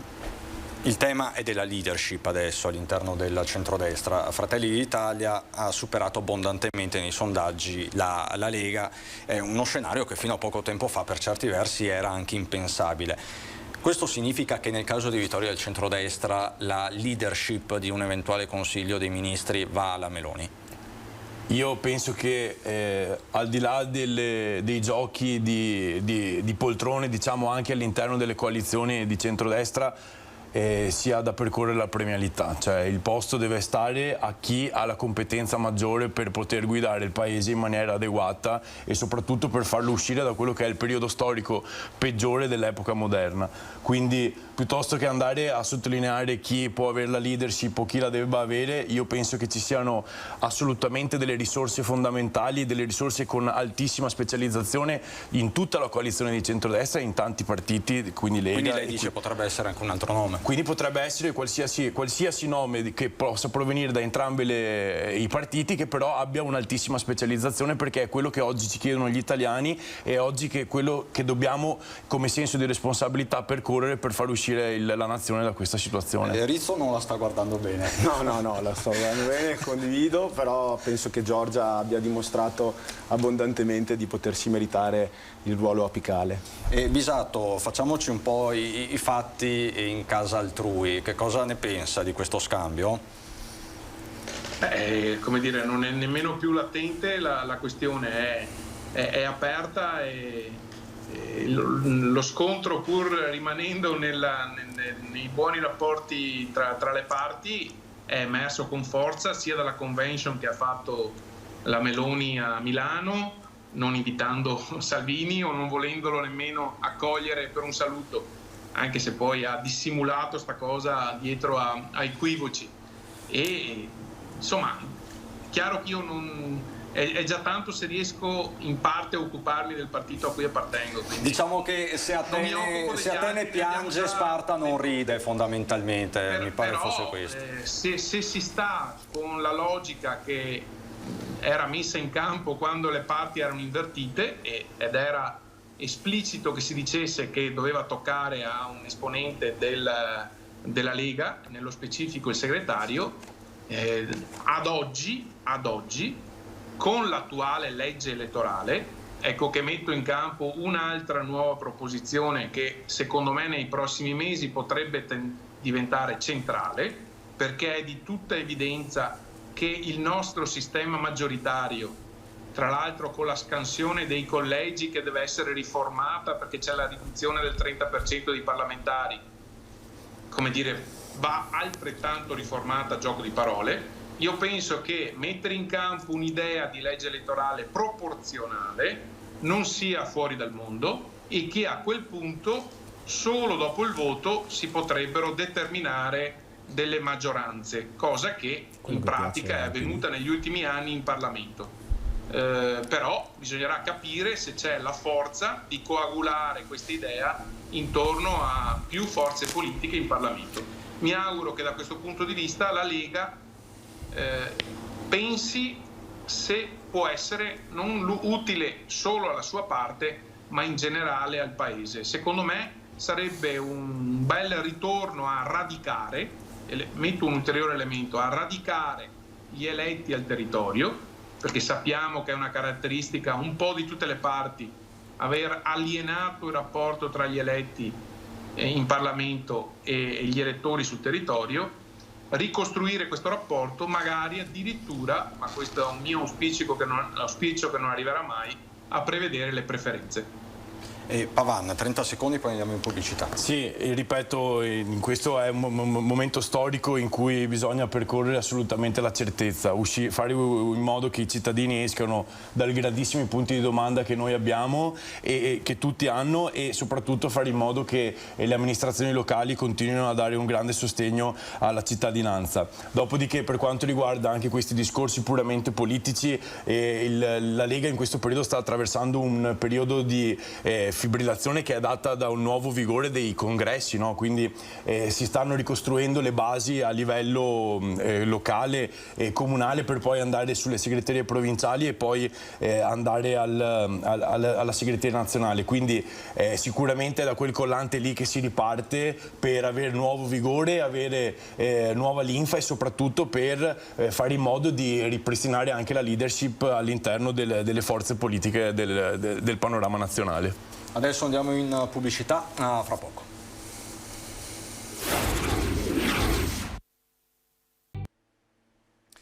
Di nuovo in diretta, siamo alle ultime battute. Abbiamo messo in fila diversi temi e soprattutto istituzionali, non poteva essere altrimenti. Ieri la visita di Mattarella, poi nel pomeriggio la Casellati a Treviso, questa mattina Draghi a Somma Campania, il tema delle materie prime, della carenza di manodopera nel turismo e quant'altro.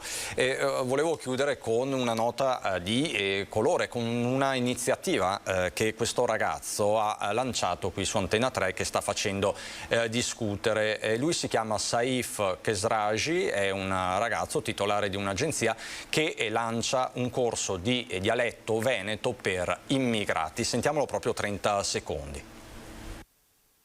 Si tratta di corsi di lingua veneta per stranieri e questo servirà per includere maggiormente lo straniero in questa società e in questa regione che ci offre lavoro e ci offre amicizia. Insegnare? Ecco, questo è proprio uno stralcio del servizio che abbiamo messo in onda l'altra sera. Partiranno a settembre in un'agenzia di Treviso, di cui è titolare proprio questo ragazzo. Bisato, è una buona idea? È un'idea che fa sorridere. Io penso che la migliore integrazione sia data dal sapere bene l'italiano, sapere bene eventualmente anche il dialetto, e continuare i propri usi. In questo modo anche una persona che viene da lontano, come i nostri che sono emigrati e che hanno continuato le nostre tradizioni, si viva al meglio nel luogo in cui è dato da vivere. Quindi bene fa lui a pensare che un modo per integrarsi in Veneto sia anche conoscere e parlare il dialetto, insomma, non è questo un problema. Dopo è chiaro che per fare delle pratiche gli servirà anche l'italiano e per parlare correntemente anche l'italiano, oltre che quando è con i suoi simili, nel senso di origine, parlerà magari in tunisino o in marocchino. Io non sono sempre per l'inclusione in tutti i sensi, quindi non è che in questo modo si dice che parla il dialetto, anche se non parla l'italiano va bene, e che dimentichi il tunisino. Le tre cose stanno assieme. Però fa sorridere, è divertente, è una bella trovata. Rizzo. Sì, ho visto anch'io il servizio, faccio complimenti anche a Saif per la sua voglia e la disponibilità di mettersi anche a disposizione degli immigrati.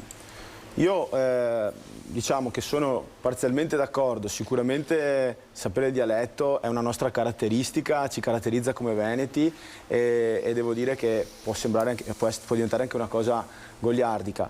È importante sapere l'italiano, è anche importante sapere e stare all'interno delle nostre leggi e delle nostre regole. Io continuo a dirlo, nel senso dobbiamo fare in maniera che chi viene da noi sia nell'idea di stare secondo quelle che sono le nostre regole, il nostro stile di vita, senza cambiare le sue usanze, sono d'accordo, ma rispettando quello che è il nostro vivere quotidiano.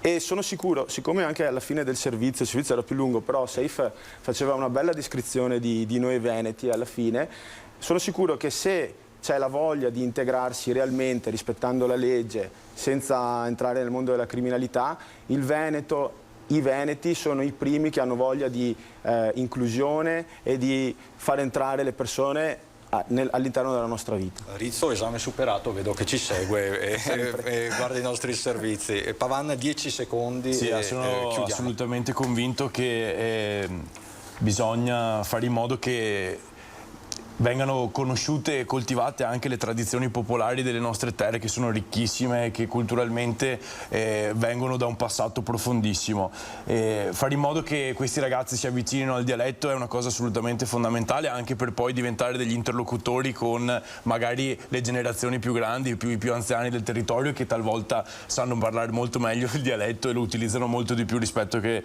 l'italiano. L'importante è fare in modo che non vengano tutti omologati, ma che ci sia la possibilità di riuscire a percorrere appunto le tradizioni della nostra terra e fare in modo di valorizzarle. Quindi se questa iniziativa fa in modo di sviluppare l'attività di inclusione sociale e comunque valorizza la nostra lingua, ben venga, quindi assolutamente favorevole. Grazie Enrico Maria Pavan, grazie a voi.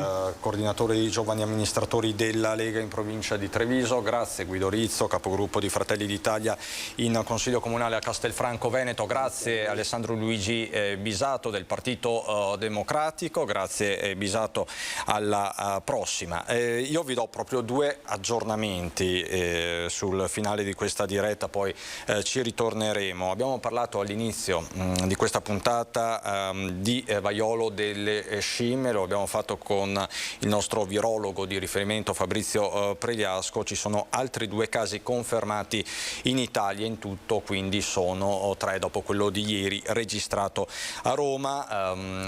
Il professor Vaia dello Spallanzani, che dice la situazione è da tenere sotto controllo, ma al momento non c'è nessun allarme. Torneremo anche su questo, torneremo anche sulla peste suina e delle iniziative che sono in corso anche sul territorio veneto, in particolare nella provincia di Treviso. E poi oggi è stata la giornata di Draghi a Somma Campania, anche qui sentiremo le parole del Presidente del Consiglio, che si è rivolto direttamente ai ragazzi della scuola e ha lanciato anche importanti messaggi politici dopo il Consiglio dei Ministri infuocato di ieri sera, con cui ha dettato un po' la linea alla maggioranza di governo, che fa un po' le bizze. D'altronde insomma fra 3 settimane si va al voto in tante amministrazioni, comprese quelle venete. È tutto per il momento, ritorniamo in diretta alle 18:30. Grazie a Tony Esposito, grazie a Mattia Pizzaia dalla regia, buon proseguimento di giornata.